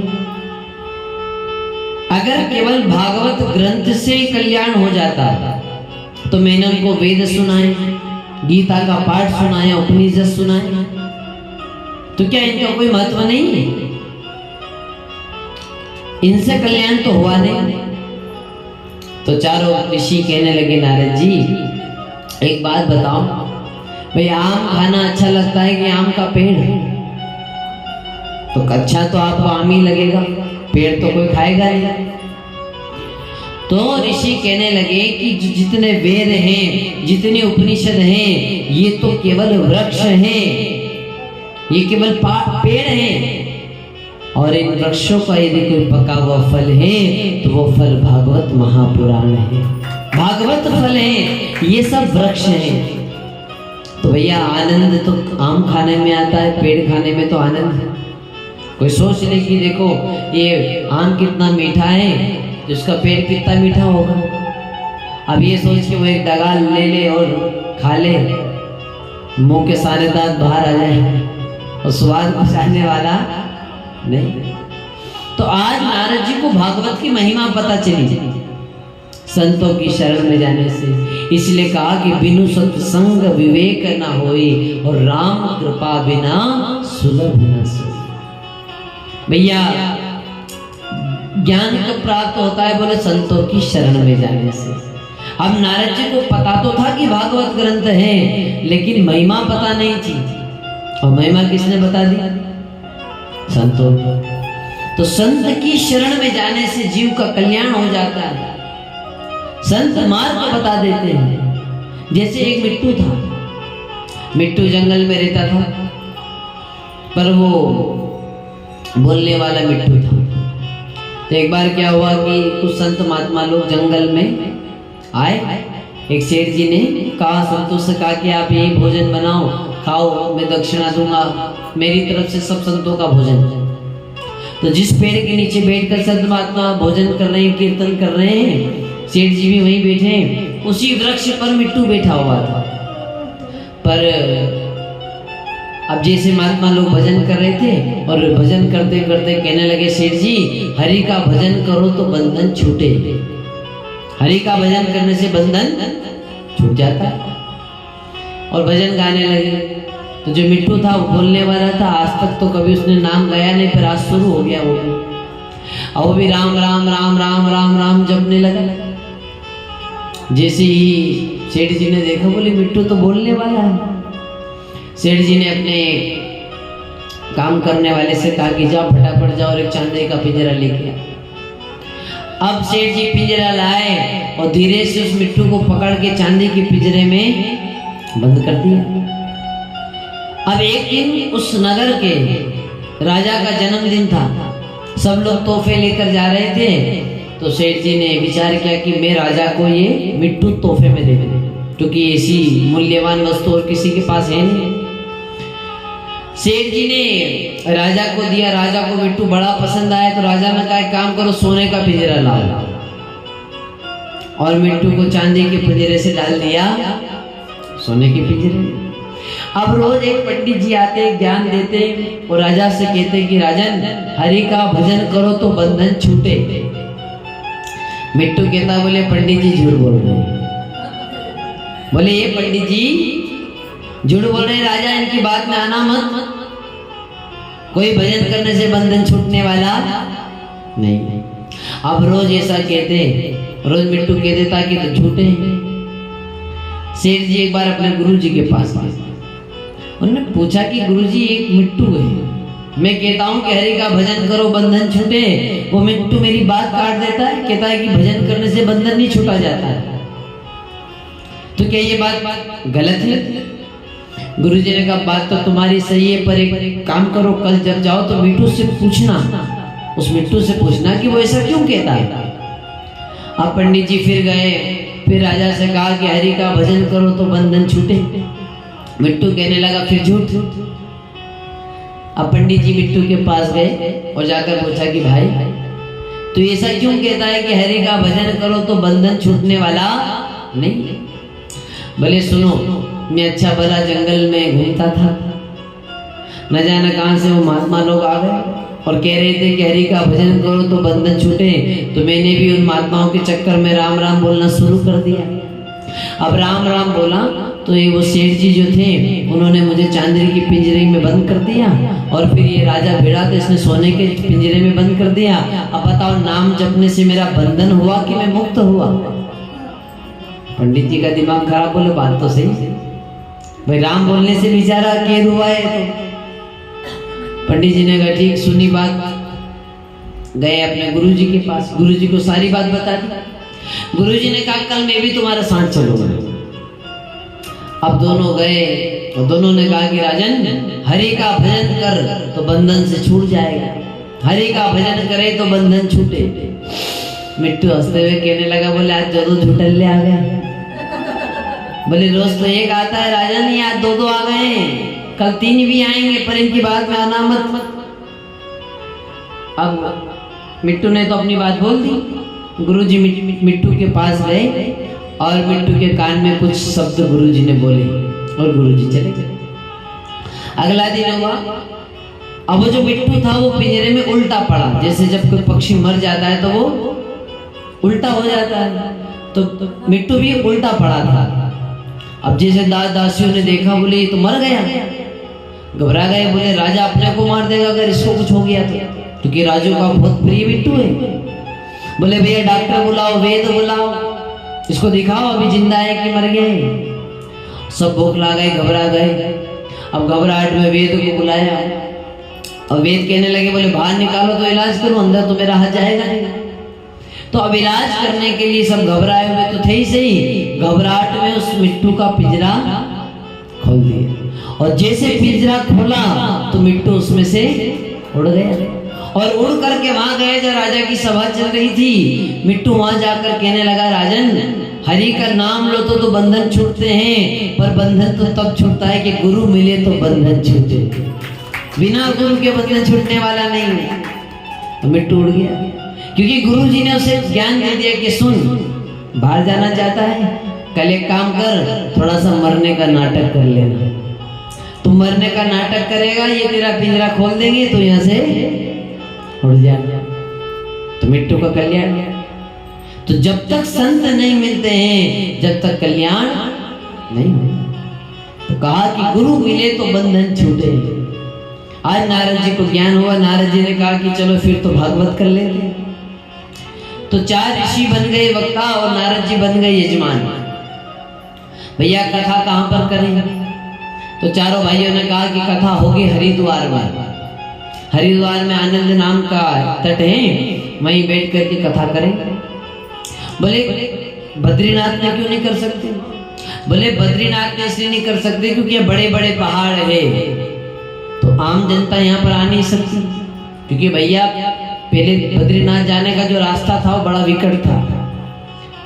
आदमी बद्रीनाथ तब जाता था तब अपने पोते की शादी कर देता था, क्योंकि अब हम जाने वापस आने वाले गए सो गए। अब तो बहुत सारे रास्ते बन गए, अब तो हेलीकॉप्टर हो गया, बैठो सीधा वहीं उतरो। पर पहले ऐसा नहीं था। तो कथा हुई हरिद्वार में। अब नारद जी यजमान बने, चारों भाई वक्ता बन गए, व्यासपीठ पर बैठे। जैसे कहीं से खबर फैल गई कि नारद जी भागवत करा रहे हैं। जो लोगों ने सुना तो बड़े बड़े महात्मा आज कथा सुनने के लिए आ गए। भृगु, वशिष्ठ, च्यवन, गौतम, बड़े बड़े महात्मा भागवत का श्रवण करने आए। गृहस्थी लोग अपने परिवार के सहित आ गए। इतनी भीड़ हो गई, इतनी भीड़ हो गई कि उस आनंद नाम के तट पर जगह ही नहीं बची। इतने महात्मा लोग कथा सुनने आए, इतने गृहस्थी लोग कथा सुनने आए। और महाराज बड़ा सुंदर कथा आरंभ करी। कथा कहा कि सदा शिव्या श्रीमद् भागवती कथा यस्या श्रवण मात्रेण हरिश्चित्तम समाश्रयेत्। नारद जी भागवत सुनने से क्या होता है? बोले पहले तो सदा सेव्या, भागवत को एक बार नहीं 1000 बार श्रवण करो। एक बार नहीं, किसी ने एक बार ये कथा सुनी और उसने कह दिया कि भैया एक बार हमने सुन लिया, अब क्या सुनने की जरूरत। तो ये कोई अगर ऐसा कह दे तो समझ लो कि उसने भागवत सुनी नहीं, क्योंकि भागवत सुनने के बाद अगर ये इच्छा हो रही है कि अब क्या सुनना, तो समझो कि आपने भागवत नहीं सुनी। और सुनने के बाद यदि ये इच्छा हो जाए कि भैया अब फिर दोबारा कथा सुनने को मिल जाए, तो समझो कि आपने भागवत का श्रवण किया, हृदय से भागवत सुनी। इस सदा सेव्या श्रीमद् भागवती कथा। और इससे क्या होगा, बोले बार बार कथा सुनोगे ना तो हरिश्चित्तम समाश्रयेत्, जो भगवान नारायण हैं वो एक दिन तुम्हारे हृदय में आकर के बैठ जाएंगे। हरिश्चित्तम समाश्रयेत्, वो भगवान आकर विराजमान हो जाएंगे। भैया ऐसी कथा चल रही थी, कथा में एक चमत्कार हो गया। चमत्कार ये हुआ कि बीच कथा में भक्ति माता अपने बेटे ज्ञान वैराग्य को लेकर आ गई और बिल्कुल स्वस्थ, अब मूर्छित भी नहीं है, बूढ़े भी नहीं, बिल्कुल जवान हो गए। भक्ति सुतोस्तु तरुणी गृहीत्वा, आज दोनों बालक बिल्कुल जवान हो गए और भक्ति माता प्रकट हो गई। और भक्ति माता ने कहा कि हे सनकादि ऋषियों, मुझे भी बैठने के लिए जगह दो, क्योंकि ये तट तो पूरा भर गया है, मैं कहाँ बैठूं। ऋषि कहने लगे भक्ति माता आप कहीं स्थान पर मत बैठो, आप तो एक काम करो कि जितने श्रोता कथा सुनने बैठे हैं आप इन श्रोता के हृदय में जाकर बैठ जाओ, क्योंकि भक्ति हृदय में आ गई तो भगवान भी प्रकट हो जाएंगे। भक्ति माता को स्थान कहाँ दे दिया, भक्तों के हृदय में। और देखो आश्चर्य की बात है, नारद जी भक्ति को छोड़कर कहाँ आए थे, वृंदावन में। फिर वृंदावन से नारद जी कहाँ गए, बद्रीनाथ। कथा कहाँ हो रही है, हरिद्वार। अब पहले कोई कार्ड भी नहीं चलते थे, ना कोई मोबाइल चलता था कि नारद जी फोन लगा दे कि भक्ति माता मैं तुम्हारे बच्चों के लिए भागवत कर रहा हूं, तुम आ जाना। तो बोले फिर भक्ति माँ पहुंची कैसे, भक्ति को तो खबर ही नहीं थी। तो संत कहते हैं कि सुनो, भक्ति ऐसे पहुंची कि जहां पर भागवत ग्रंथ विराजमान हो जाता है, जहां भागवत जी स्थापित हो जाती है ना, फिर वो कोई नगर नहीं होता है, वो कॉलोनी नहीं है, वो घर नहीं है, वो तो वृंदावन धाम बन जाता है। और भक्ति तो वृंदावन में बैठी थी इसलिए प्रकट हो गई, क्योंकि भक्ति तो वृंदावन में थी। तो आज भक्ति वहां प्रकट हो गई। महाराज सुंदर कथा आज श्रवण कर रहे हैं, भक्ति माता का उद्धार हो गया, ज्ञान वैराग्य पुष्ट हो गए, जन जन में भक्ति बढ़ जाती है, ज्ञान वैराग्य आ जाता है भागवत का श्रवण करने से। नारद जी ने कहा कि गुरुदेव ये बताओ कि भागवत से कैसे कैसे पापी तर जाते हैं। ज्ञान वैराग्य का उद्धार तो हो गया, पर कौन कौन से पापी भागवत से तर जाते हैं। सनकादि कहने लगे नारद जी ये मत कहो कि कैसा कैसे पापी तरते हैं, ये कहो कि नंबर 1 का जो पापी है, जिसने पाप के अतिरिक्त कोई कार्य नहीं किया, जिसने अपने जीवन में पाप के अतिरिक्त कोई काम नहीं किया, ऐसा जीव भी भागवत की कथा सुनने से तर जाता है। नारद जी कहने लगे कि फिर कोई वो दो प्रमाण, आज तक कोई तरा है क्या, कोई तरा हो तो बताओ। तो सनकादि ऋषि बड़ी सुंदर कथा सुनाते हैं। कहते हैं कि महाराज एक पंडित जी थे जिनका नाम था आत्मदेव। आत्मदेव जी ब्राह्मण थे, तुंगभद्रा नदी के तट पर इनका गांव था। बड़े ही वेद पाठी थे, भगवान का भजन कीर्तन करते। लेकिन इनकी जो पत्नी थी धुनली, वो बड़ी नास्तिक थी, भगवान का भजन कम झगड़ा ज्यादा करती, चोरी करना चुगली करना। जब तक एक बार झगड़ा नहीं कर ले उसे रोटी नहीं भाती, जब तक किसी को 10 बारी गालियां ना दे दे उसे अच्छा ही नहीं लगता। तो आज वो बड़े दुखी होने लगे। अब महाराज दुख एक हो तो समझ में आए, लेकिन बहुत सारे दुख। बोले एक दुख तो एक ही पत्नी अच्छी नहीं, दूसरा दुख ये कि उनके माँ को संतान भी नहीं। अब एक बार विचार किया कि चलो गौ माता लेकर आता हूँ, गाय जिस भी या बछड़ा या बछड़ी जो भी देगी उसे मैं अपना बेटा बेटी मान लूंगा। लेकिन दुर्भाग्य से वह गाय भी बांझ रह गई। अब गाय ने भी किसी को जन्म नहीं दिया। महाराज सोचा कि चलो अपने घर में फूल के पौधे लगा देता। तो कई सारे पौधे लगाए, लेकिन महाराज वो पौधे भी सूख गए, में फूल नहीं आए। फल वाले पौधे लगाए तो फल नहीं आते। एक दिन विचार किया कि चलो मर जाता हूं, ऐसा जीने से क्या फायदा, कोई आनंद तो है नहीं। तो मरने के लिए जंगल गए। जंगल में जाकर रो रहे थे जोर जोर से। तो वहां पर एक महात्मा जी आए। महात्मा ने सुनी आवाज कि कोई रो रहा है और नजदीक गए तो महात्मा जी कहने लगे तो ब्राह्मण देवता है, ब्राह्मण होकर रो रहे। जाकर पूछा कि कथम रोदिशम विप्रेतु काते चिंता बली। हे ब्राह्मण, तुम्हें क्या चिंता है जो तुम रो रहे हो, कोई कष्ट है तुम्हें? आत्मदेव कहने लगे कि मैं मरना चाहता हूं। क्या करना चाहता हूं? मैं मरना चाहता हूं, लेकिन मुझे मौत भी नहीं आ रही। महात्मा जी ने कहा कि भैया तुम मनुष्य योनि भाग्य से मिलती है और मनुष्य योनि प्राप्त करके मरने का सोच रहे हो, और तुम तो ब्राह्मण हो, जाकर भजन करो भगवान का। बोले नहीं, मुझे मरना है। महात्मा जी ने कहा फिर मरने का कारण क्या है? तो आत्मदेव कहने लगे कि मेरे मां को संतान नहीं है, नहीं मेरे यहाँ कोई बेटा है ना कोई बेटी। महाराज मैं गाय लेकर आया, गौ माता भी बांझ रह गई, ना मेरे घर फूल आते हैं, पौधे सूख जाते हैं, ना ही वृक्ष फल देते हैं। तो ऐसे जीवन को क्या जीना, मैं तो मरने जा रहा हूं। महात्मा जी मुस्कुराकर कहने लगे कि मरने का और कोई कारण होता तो शायद मैं समझता, लेकिन बेटा बेटी के लिए मरने जा रहे हो, ये कौन सी बात है? मुंच ज्ञानम प्रजा रूपम वरिष्ठा कर्मणो गति। अरे ब्राह्मण, तुम तो एक जन्म के लिए रो रहे हो, मैंने तुम्हारे सिर की देखा देखी है, तुम्हारे वहां 7 जन्मों तक संतान नहीं हुई। कितने जन्म तक? 7 जन्म तक। तुम तो एक जन्म के लिए रो रहे हो। अब तो आत्मदेव कहने लगे महाराज आपने तो मेरा टेंशन 7 गुना बढ़ा दिया है।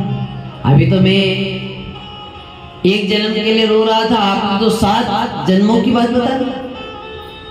महात्मा जी ने कहा देखो बेटा बेटी से तुम्हें कोई सुख मिलने वाला है नहीं, इसलिए तुम भगवान का भजन करो। बोले महाराज आप क्या जानो बेटा बेटी का सुख, आप तो सन्यासी हो। महात्मा जी कहने लगे तुम्हें कोई सुख नहीं मिलेगा। राजा सगर के 60,000 बेटे थे। कितने हजार? 60,000 पुत्र थे, पर कपिल भगवान के अपमान करने के कारण सब जल करके भस्म हो गए। तो महात्मा जी कहने लगे विचार करो, उसे 60,000 बेटों से कोई सुख नहीं मिला, तो क्या तुम्हें एक बेटे से सुख मिलेगा?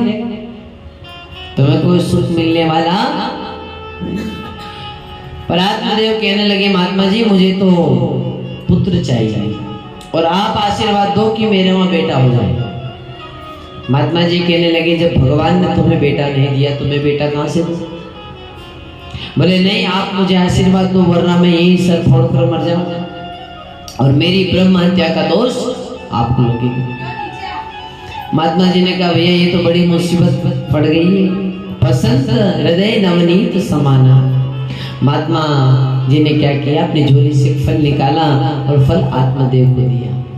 कहा कि जाओ ये फल अपनी पत्नी को खिला देना, तुम्हारे वहां बेटे का जन्म होगा। पर सुनो आत्मदेव, बेटों से तुम्हें ज्यादा सुख नहीं मिलेगा, ये अभी भी कह रहा हूं। अब आत्मदेव तो बड़े खुश हो गए, फल लेकर घर आ गए। पर वो जो महात्मा जी थे ना, वो आत्मदेव के जाते ही उनके प्राण निकल गए, क्योंकि उन्होंने अपने प्राण उस फल के अंदर डाल दिए, क्योंकि उसके वहां संतान नहीं थी। तो अपने प्राण उस फल के अंदर डाल दिए और फिर उसे प्रसन्न करने के लिए अपने प्राण निछावर कर दिए। ऐसे होते संत हृदय नवनीत समाना। आत्मदेव फल लेकर आए, अपनी पत्नी को कहा कि देवी इस फल को खा लेना, इससे बेटा होगा। दुल्ली विचार करने लगी, फल खाने से कोई बेटा होता है? पड़ोसन आ गई, पड़ोसन ने कहा कि देख महात्मा जी का फल है, खा ले, हो सकता है तेरे में संतान हो जाए। अरे दुल्ली कहने लगी कि चलो अगर बेटा हो भी गया तो मैंने सुना है कि जब गर्भ धारण होता है तो बड़ा कष्ट होता है, दौड़ना भागना कम करना पड़ता है, कहीं ज्यादा दौड़ नहीं सकते, कुछ ज्यादा खा नहीं सकते, तो इतना सारा कष्ट मैं सहन नहीं कर सकती। पड़ोसन ने कहा फिर तो तेरी मर्जी, क्योंकि फल खाएगी तो तुझे बाद में बहुत सुख मिलेगा, वे पुत्र का सुख प्राप्त हो जाएगा। लेकिन दुल्ली ने तर्क करती रही, पड़ोसन चली गई, दुल्ली की बहन आ गई। दुल्ली की बहन कहने लगी कि बहन तो क्यों परेशान है? दुल्ली कहने लगी कि तेरे जीजा जी फल लेकर के आए और कह रहे हैं कि फल खा ले तो अपने यहाँ पर बेटा हो जाए। अब क्या फल खाने से बेटा होता है? मुझे तो विश्वास नहीं है। दुल्ली की बहन भी उसकी जैसी थी, उसने कहा एक काम कर, मेरे वहां तो पहले ही बहुत संतान है, अभी मुझे गर्भ धारण है, मेरे वहां जो बेटा होगा तुझे ला करके दे दूंगी, तो पैसे दे दे। बोले फिर इस फल का, बोले फल गाय को खिलाए क्योंकि वो भी तो बांझ है, तो पता चल जाएगा महात्मा का फल सच्चा है कि झूठा है। ये भी पता चल जाएगा कि भाई महात्मा का फल झूठा है कि सच्चा है। तो आज दुल्ली ने वही किया कि अपना फल जो था वो गाय को खिला दिया और ऐसे नाटक करने लगी। महाराज नाटक करती रही, नाटक करते करते करते समय बीता। एक दिन उसकी बहन ने एक बालक को जन्म दिया। उसकी बहन के वहां पर एक बालक का जन्म हुआ। वो बहन का पति आया और उस बालक को दुल्ली को दे दिया। महाराज अब फल के प्रभाव से गाय ने भी एक बालक को जन्म दिया। अब इसके बाद में एक बालक हुआ नहीं, ये नाटक करती रही। आत्मदेव ने तो खुशी मनाई कि चलो आज मेरे वहां संतान हो गई, संतान हो गई, पर वो उसका बेटा नहीं है। वो बेटा किसका है? उसकी बहन का है, आत्मदेव का पुत्र नहीं है। पर आज गाय ने भी एक चमत्कार कर दिया कि गाय ने भी एक इंसान को जन्म दिया। जब गाय ने बालक को जन्म दिया, उस बालक के केवल कान गाय जैसे हैं, बाकी पूरा शरीर मनुष्य जैसा है। जब आत्मदेव ने इस बालक को देखा, अपने गोद में ले लिया, उस बालक का नाम रख दिया गोकर्ण। बोलो गोकर्ण जी महाराज की। आज गोकर्ण नाम रख दिया। महाराज दोनों बड़े हुए। अब एक हुआ विख्यात, गोकर्ण जी तो बड़े विख्यात हो गए, पंडित और ज्ञानी बन गए, पढ़ने गए, विद्यालय गए। लेकिन धुंधकारी महाखल, खल का अर्थ है कि बस खाना और सोना, और कोई काम नहीं करना। धुंधकारी चोरी करने लगा, शराब पीने लगा, जुआ खेलने लगा। पिताजी ने एक दिन आकर के समझाया कि बेटा हम ब्राह्मण हैं, ब्राह्मणों को ये सब शोभा नहीं देता। महाराज जब आत्मदेव ने मना किया तो धुंधकारी मारने लगा अपने पिताजी को। धन नहीं दिया, पिताजी को मारा। अब आत्मदेव इतने दुखी हो गए कि उसी जंगल में जाकर फिर रोने लगे। रो रहे थे तो गोकर्ण जी आए। गोकर्ण जी ने कहा पिताजी क्यों रो रहे हो? तो महाराज आत्मदेव कहने लगे कि मेरी ऐसी संतान क्यों है? गोकर्ण जी कहने लगे पिताजी एक समय था कि आप इसी जंगल में बैठ करके रो रहे थे, और रोने की वजह क्या थी कि मेरे वहां कोई संतान नहीं है, और आज भी आप यहीं बैठ करके रो रहे हो। पर रोने की वजह क्या है कि ऐसी संतान क्यों है? भाई कल भी रो रहे थे इसलिए कि बेटा नहीं है, आज इसलिए रो रहे कि ऐसा बेटा क्यों है? गोकर्ण जी कहने लगे पिताजी महात्मा जी ने तो आपसे कहा था कि आपको सुख नहीं मिलेगा, फिर भी आप माने नहीं, पुत्र की हट करते रहे, इससे आपको सुख नहीं मिलेगा। अरे जितना समय आपने बेटा बेटी के चक्कर में लगाया, यदि उतना समय मेरे भगवान की भक्ति में लगा देते, ये बेटा तो काम नहीं आ रहा है पर मेरा भगवान आपकी सहायता करने के लिए जरूर पहुंच जाता, कम से कम वो तो मदद कर देता। और पिताजी ये बेटा बेटी सब एक, कोई संबंध ज्यादा दिन के नहीं है। एक जहाँ कहीं पानी होता है, लोग पानी पीने के लिए आते हैं, बहुत सारे यात्री रुकते हैं, पानी पीते हैं और पानी पी करके चले जाते हैं। कोई आ रहा है, कोई जा रहा है, सबका चलता रहता है, कोई रुका हुआ नहीं है। और पिताजी ये आप जो सोच रहे हैं कि वो मेरा बेटा है, ये है, लेकिन ये संबंध वो संबंध नहीं जो हमेशा रहेंगे। एक न एक दिन बेटे से भी दूर आपको जाना है, एक न एक दिन पत्नी से भी दूर जाना है। तो पिताजी संसार को छोड़ो और मेरे गोविंद का ध्यान करो, क्योंकि आप जिसके लिए रो रहे हो भाई सबको एक न दिन जाना है। दादाजी चले गए, पिताजी भी जाएंगे। जैसे एक ट्रेन होती है, आपने ट्रेन में टिकट कराई भोपाल तक, अब इंदौर से बैठे भोपाल तक, आप भोपाल तक जा रहे हो तो ट्रेन में बहुत सारे आपके मित्र बन गए, सहेलियां बन गई। अब आपकी इच्छा नहीं है उतरने की, ट्रेन तो हरिद्वार तक जा रही है, आपका टिकट कहाँ तक गया? भोपाल तक। अब आप उतरना नहीं चाहते क्योंकि आपके वो सब जो मिल गए हैं उनसे बड़ा प्रेम हो गया आप, तो आप नहीं उतरना चाहते हो, लेकिन फिर भी टीटी आएगा, हाथ पकड़ेगा और आपको ट्रेन का भार, आप उसको पैसे दे दो कि भैया ले 2000 ले ले, लेकिन वो फिर भी आपको टिकट नहीं देगा। क्यों? क्योंकि भोपाल से किसी और को टिकट पहले दे चुके हैं। तो आप उतरोगे तो वो बैठे, अब आप उतरोगे नहीं तो वो कहां से बैठेगा?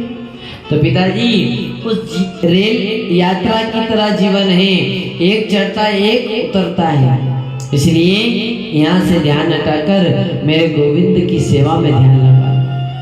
बहुत ज्ञान दिया आत्मदेव महाराज को, ज्ञान की प्राप्ति हुई। आत्मदेव जी जंगल चले गए, संतों की शरण में गए, भगवान का भजन करने लगे। गोकर्ण जी तीर्थ यात्रा करने गए। एक बार धुंधकारी ने अपनी माँ से धन मांगा, धुंधली ने मना कर दिया, तो धुंधकारी ने अपनी माँ को बहुत मारा। जब बेटे के हाथ मार पड़ी तो धुंधली को बड़ा अफसोस हुआ कि मैंने क्या किया, मैंने इस बेटे को बिगाड़ने में श्रेय तो मेरा ही था, आज इतना बिगड़ गया कि मुझे मार रहा है। एक दिन धुंधली एक सूख के कुएं में गई और उसमें कूद करके अपने प्राण को छोड़ दिया। अंत में इसे जल भी प्राप्त नहीं हुआ। अब जो धुंधकारी था उसने क्या किया कि जिन वेश्याओं को बाहर मिलने जाता था अब उनको घर में ले आया, क्योंकि घर में कोई है नहीं बड़ा। महाराज पांचों वेश्याओं ने एक दिन विचार किया कि देखो इसके पास धन तो है, जो है वो तो सब लुटा चुका है, अभी चोरी करके लाता है और किसी दिन ये जब पकड़ में आ गया तो राजा इसको भी मारेगा और हमको भी मारेगा, क्योंकि हमारे लिए चोरी करता है। तो आज उन पांचों वेश्याओं ने बड़ी चोरी करवाई। जब बड़ी चोरी करके आया धुंधकारी, तो आज पांचों ने मिलकर उस धुंधकारी का वध कर दिया, उसे मार करके उसी घर में गाड़ कर वो पांचों चली गई। महाराज गोकर्ण जी को पता चला तो पिताजी माताजी भाई के लिए बड़ा सुंदर तर्पण किया गया जी में जाकर। तर्पण करने के बाद अपने घर आए। घर आए तो घर के अंदर क्या देखा कि कभी कोई पुरुष शेर बन रहा है, कभी भालू बन रहा है, अनेक अनेक परछाइयां बना रहा है। तो गोकर्ण जी ने जल निकाला कमंडल से और उस परछाई के ऊपर छींटा। वह परछाई में से पुरुष प्रकट हुआ। उसने कहा कि भाई मैं तेरा बड़ा भाई धुंधकारी, मेरी मुक्ति नहीं हुई, मैं प्रेत बन के घूम रहा हूं। गोकर्ण जी ने कहा कि मैंने तो तुम्हारे लिए गया जी में श्राद्ध किया। धुंधकारी कहने लगा ये गया जी छोड़ो, तुम हजारों गया जी में श्राद्ध करोगे तो भी मैं करने वाला नहीं, क्योंकि मैं नंबर 1 का पापी हूँ। गोकर्ण जी ने कहा ठीक है तुम रुको, सुबह में कुछ उपाय करता हूँ। तो महाराज अगले दिन सूर्य की आकाशवाणी हुई। सूर्य भगवान ने कहा कि अगर तुम अपने भाई को तारना चाहते हो तो सत्कर्म करो। और सत्कर्म क्या है? भागवत। गोकर्ण जी ने भागवत का आयोजन करा, पूरे नगरवासी को बुलाया और सुंदर कथा आरंभ हुई। अब ये धुंधकारी एक जगह पर बैठ नहीं रहा था, बार बार कभी यहाँ बैठे कभी वहां बैठे उछल कूद कर रहा था। तो महाराज आज एक 7 गांठ का बांस लेकर आए और उस बांस में धुंधकारी को बिठा दिया और कहा भाई इसमें बैठ करके कथा सुन। तो 7 दिन तक इसने कथा का श्रवण किया और जब कथा 7 दिन की पूरी हुई तो आज चमत्कार हो गया। उस बांस में से भी एक दिव्य पुरुष प्रकट हो गया और उसे लेने के लिए भगवान के पार्षद आए और धुंधकारी को लेकर के गए। सब लोग कहने लगे धन्यम भागवती वार्ता प्रेत पीड़ा विनाशिनी। धन्य भागवत महापुराण जिसने इस घोर पापी धुंधकारी को बिता दिया। भैया इतनी सामर्थ्य केवल भागवत में ही है। पर अब गांव के लोग नाराज हो गए। गांव के लोग कहने लगे कि गोकर्ण जी कथा तो हमने भी सुनी, आपके भाई ने भी सुनी, तो केवल लेने के लिए भगवान के पार्षद धुंधकारी को आए, हमें लेने तो आए नहीं। क्या भगवान भेदभाव करते हैं? तब गोकर्ण जी ने कहा कि श्रवणस्य विभेदेन फल भेदो तत्र संस्थिता। यानी भेद भगवान की दृष्टि में नहीं है, भेद सुनने में तुम्हारी दृष्टि में है। क्योंकि मेरे भाई ने तो एक जगह पर बैठ करके 7 दिन तक कथा सुनी। अब तुम यहाँ से कथा सुन रहे थे, यहाँ से निकल रहे थे, तो फिर तुम्हारे लिए विमान कहाँ से आएगा? तो सारे गांव के लोग कहने लगे, बोले अब हम ध्यान से कथा सुनेंगे, फिर से कथा करो। तो महाराज पुनः कथा का आरंभ हुआ और 7 दिन तक सबने मन से कथा सुनी। और आज जब 7 दिन की कथा पूरी हुई तो आज भगवान के पार्षद नहीं आए, आज साक्षात भगवान उस कथा में प्रकट हो गए। भगवान स्वयं आ गए और जाकर के गोकर्ण को हृदय से लगा दिया। और जिस प्रकार भगवान राम जी जब गए थे तो पूरी अयोध्या को लेकर अपने साकेत धाम गए, उसी प्रकार भगवान उन सभी श्रोताओं को लेकर अपने वैकुंठ चले गए। धन्य भागवत की महापुराण की जो प्रेत इस धुंधकारी पापी का कल्याण कर दिया, जो जीवन मुक्त है उसे जीते जी मुक्त कर देते। भाई ये कथा जो दानव है उसे तो मानव बना देती है, कथा दानव को मानव बना देती है। और मानव यदि भागवत की शरण में आता है तो भागवत उसे फिर देवता बना देती है। दानव मानव बनता है और मानव देवता बन जाता है। ये भागवत का चमत्कार है। आज नारद जी ने कथा सुनी, नारद जी को बड़ा आनंद आ गया। नारद जी कहने लगे इस कथा का आयोजन कैसे हो, विधि थोड़ी बताओ। तो महाराज सनत कुमार कहने लगे कि भागवत महापुराण अपने सामर्थ्य के अनुसार कर, भाई जैसे बेटी का विवाह करते हैं तो एक विवाह तो हम बहुत विशाल तरीके से भी करते हैं और उसी बेटी का विवाह एक छोटे से रूप में भी तो होता। तो विवाह ये बस बड़े रूप छोटे रूप का आकार हो जाता है। उसी प्रकार एक बड़ी कथा भी हो जाती है और एक छोटी कथा भी हो जाती है, दोनों कथाएं हो जाती हैं। और पर बोले जितना उत्सव हम बेटी के विवाह में करते हैं उसी उत्सव के साथ कथा का श्रवण करें। क्योंकि जब हम कथा करते हैं, कराते सुनते हैं तो हमारे पितृ भी कथा सुनने के लिए आते हैं। और हम कथा सुनते हैं, हमारे माध्यम से हमारे पितृ कथा सुनते हैं तो महाराज उन्हें सद्गति की प्राप्ति होती है। और जब पितृ को सद्गति मिलती है तो वो हमारा कल्याण कर देते हैं, हमारे भंडार भर देते हैं। क्योंकि पितृ प्रसन्न हो जाते हैं जब हम कोई अच्छा काम करते हैं। भैया वो भी ऐसी चाहना करते हैं कि हमारे परिवार में कोई ऐसा हो जो अच्छा काम करे। एक बार एक व्यक्ति मरा, उसने पहले बहुत भगवान का भजन किया, भजन करने के बाद जब भगवान प्रकट हुए तो उसने भगवान से कहा कि भगवान मुझे अभी मरना तो नहीं है, पर मुझे ऐसा आशीर्वाद दो कि मैं स्वर्ग और नरक दोनों देखना चाहता हूँ। क्या करना चाहता हूँ? जीते जी स्वर्ग और नरक दोनों देखना चाहता हूँ। तो भगवान ने कहा वहां तो लोग मरने के बाद जाते हैं। बोले नहीं, मैं जिंदा देखना चाहता हूँ, फिर डिसाइड करूंगा नरक जाऊं कि स्वर्ग। भगवान ने आशीर्वाद दिया, जाओ। अब उसको जिंदा पहुंचा दिया। अब वो सबसे पहले गया नरक में। कहाँ गया? नरक में गया। अब नरक में गया तो सब लोग दुखी थे, सब रो रहे, चिल्ला रहे, मार पड़ रही, कोई क्या हो रहा है। लेकिन उनमें एक व्यक्ति बड़ा हंस रहा था।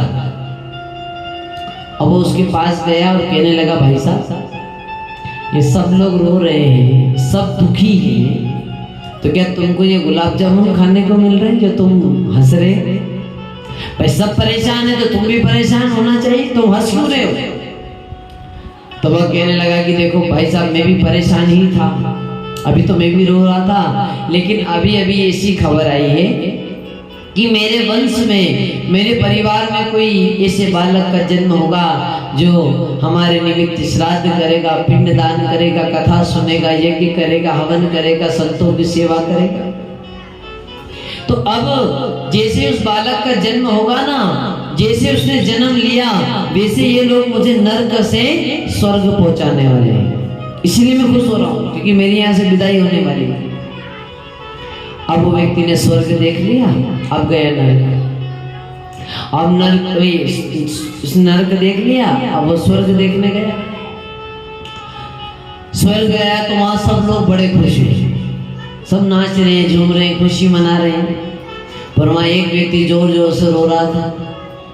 वो उसके पास गया, कहा कि भाई साहब ये सब लोग खुशी मना रहे हैं, हंस रहे हैं, गा रहे हैं, सब लोग तो उत्सव कर रहे हैं, तुमको यह कौन सा ऐसा कष्ट है जो तुम रो रहे हो? तुम रो क्यों रहे हो? तो उसने कहा कि भाई साहब अभी मैं भी हंस ही रहा था, मैं भी हंस ही रहा था, मैं भी बड़ा खुश हो रहा था, प्रसन्न हो रहा था, लेकिन अभी अभी मुझे पता चला है कि हमारे परिवार में एक दुष्ट व्यक्ति का जन्म होने वाला है। बोले अभी एक दुष्ट व्यक्ति जन्म लेगा और वो ना संत की सेवा करेगा, ना ब्राह्मण की सेवा करेगा, ना कथा सुनेगा, ना पूजन करेगा, ना पाठ करेगा, ना यज्ञ करेगा, दुष्ट रहेगा। तो उसके कारण ये लोग मुझे स्वर्ग से कहां पहुंचा रहे हैं? नरक में, इसलिए मैं दुखी हो रहा हूं। अब भैया उसने स्वर्ग भी देख लिया, नरक भी देख लिया, वापस आए। भगवान ने पूछा आप कहां जाना चाहते हो, स्वर्ग में कि नरक में? वो कहने लगा भगवान को समझ में नहीं आ रहा, अगर मैं स्वर्ग पहुंचा और यहाँ कोई अगर ऐसा जन्म ले लेगा तो वो मुझे नरक पहुंचा देगा, और यदि मैं नरक में जाऊं और यहाँ कोई अच्छा व्यक्ति जन्म ले ले तो मैं स्वर्ग में चला जाऊं। तो भगवान ना मुझे स्वर्ग पहुंचाओ ना मुझे नरक पहुंचाओ, आप तो मेरी पीढ़ी में कोई जन्म ले तो ऐसे व्यक्ति को पहुंचाना जो धर्म करने वाला हो, जो पुण्य करने वाला हो। मुझे आप कहीं भी पहुंचा दो, लेकिन यहाँ परिवार में कोई जन्म ले तो ऐसा पहुंचाना जो सत्संगी हो, क्योंकि वो सत्संग करेगा तो उसके पुण्य से मैं तो स्वर्ग चला ही जाऊंगा। तो पितृ भी कथा सुनने के लिए आते हैं, वो चाहत करते हैं कि कोई ऐसा धर्म का अनुष्ठान हो।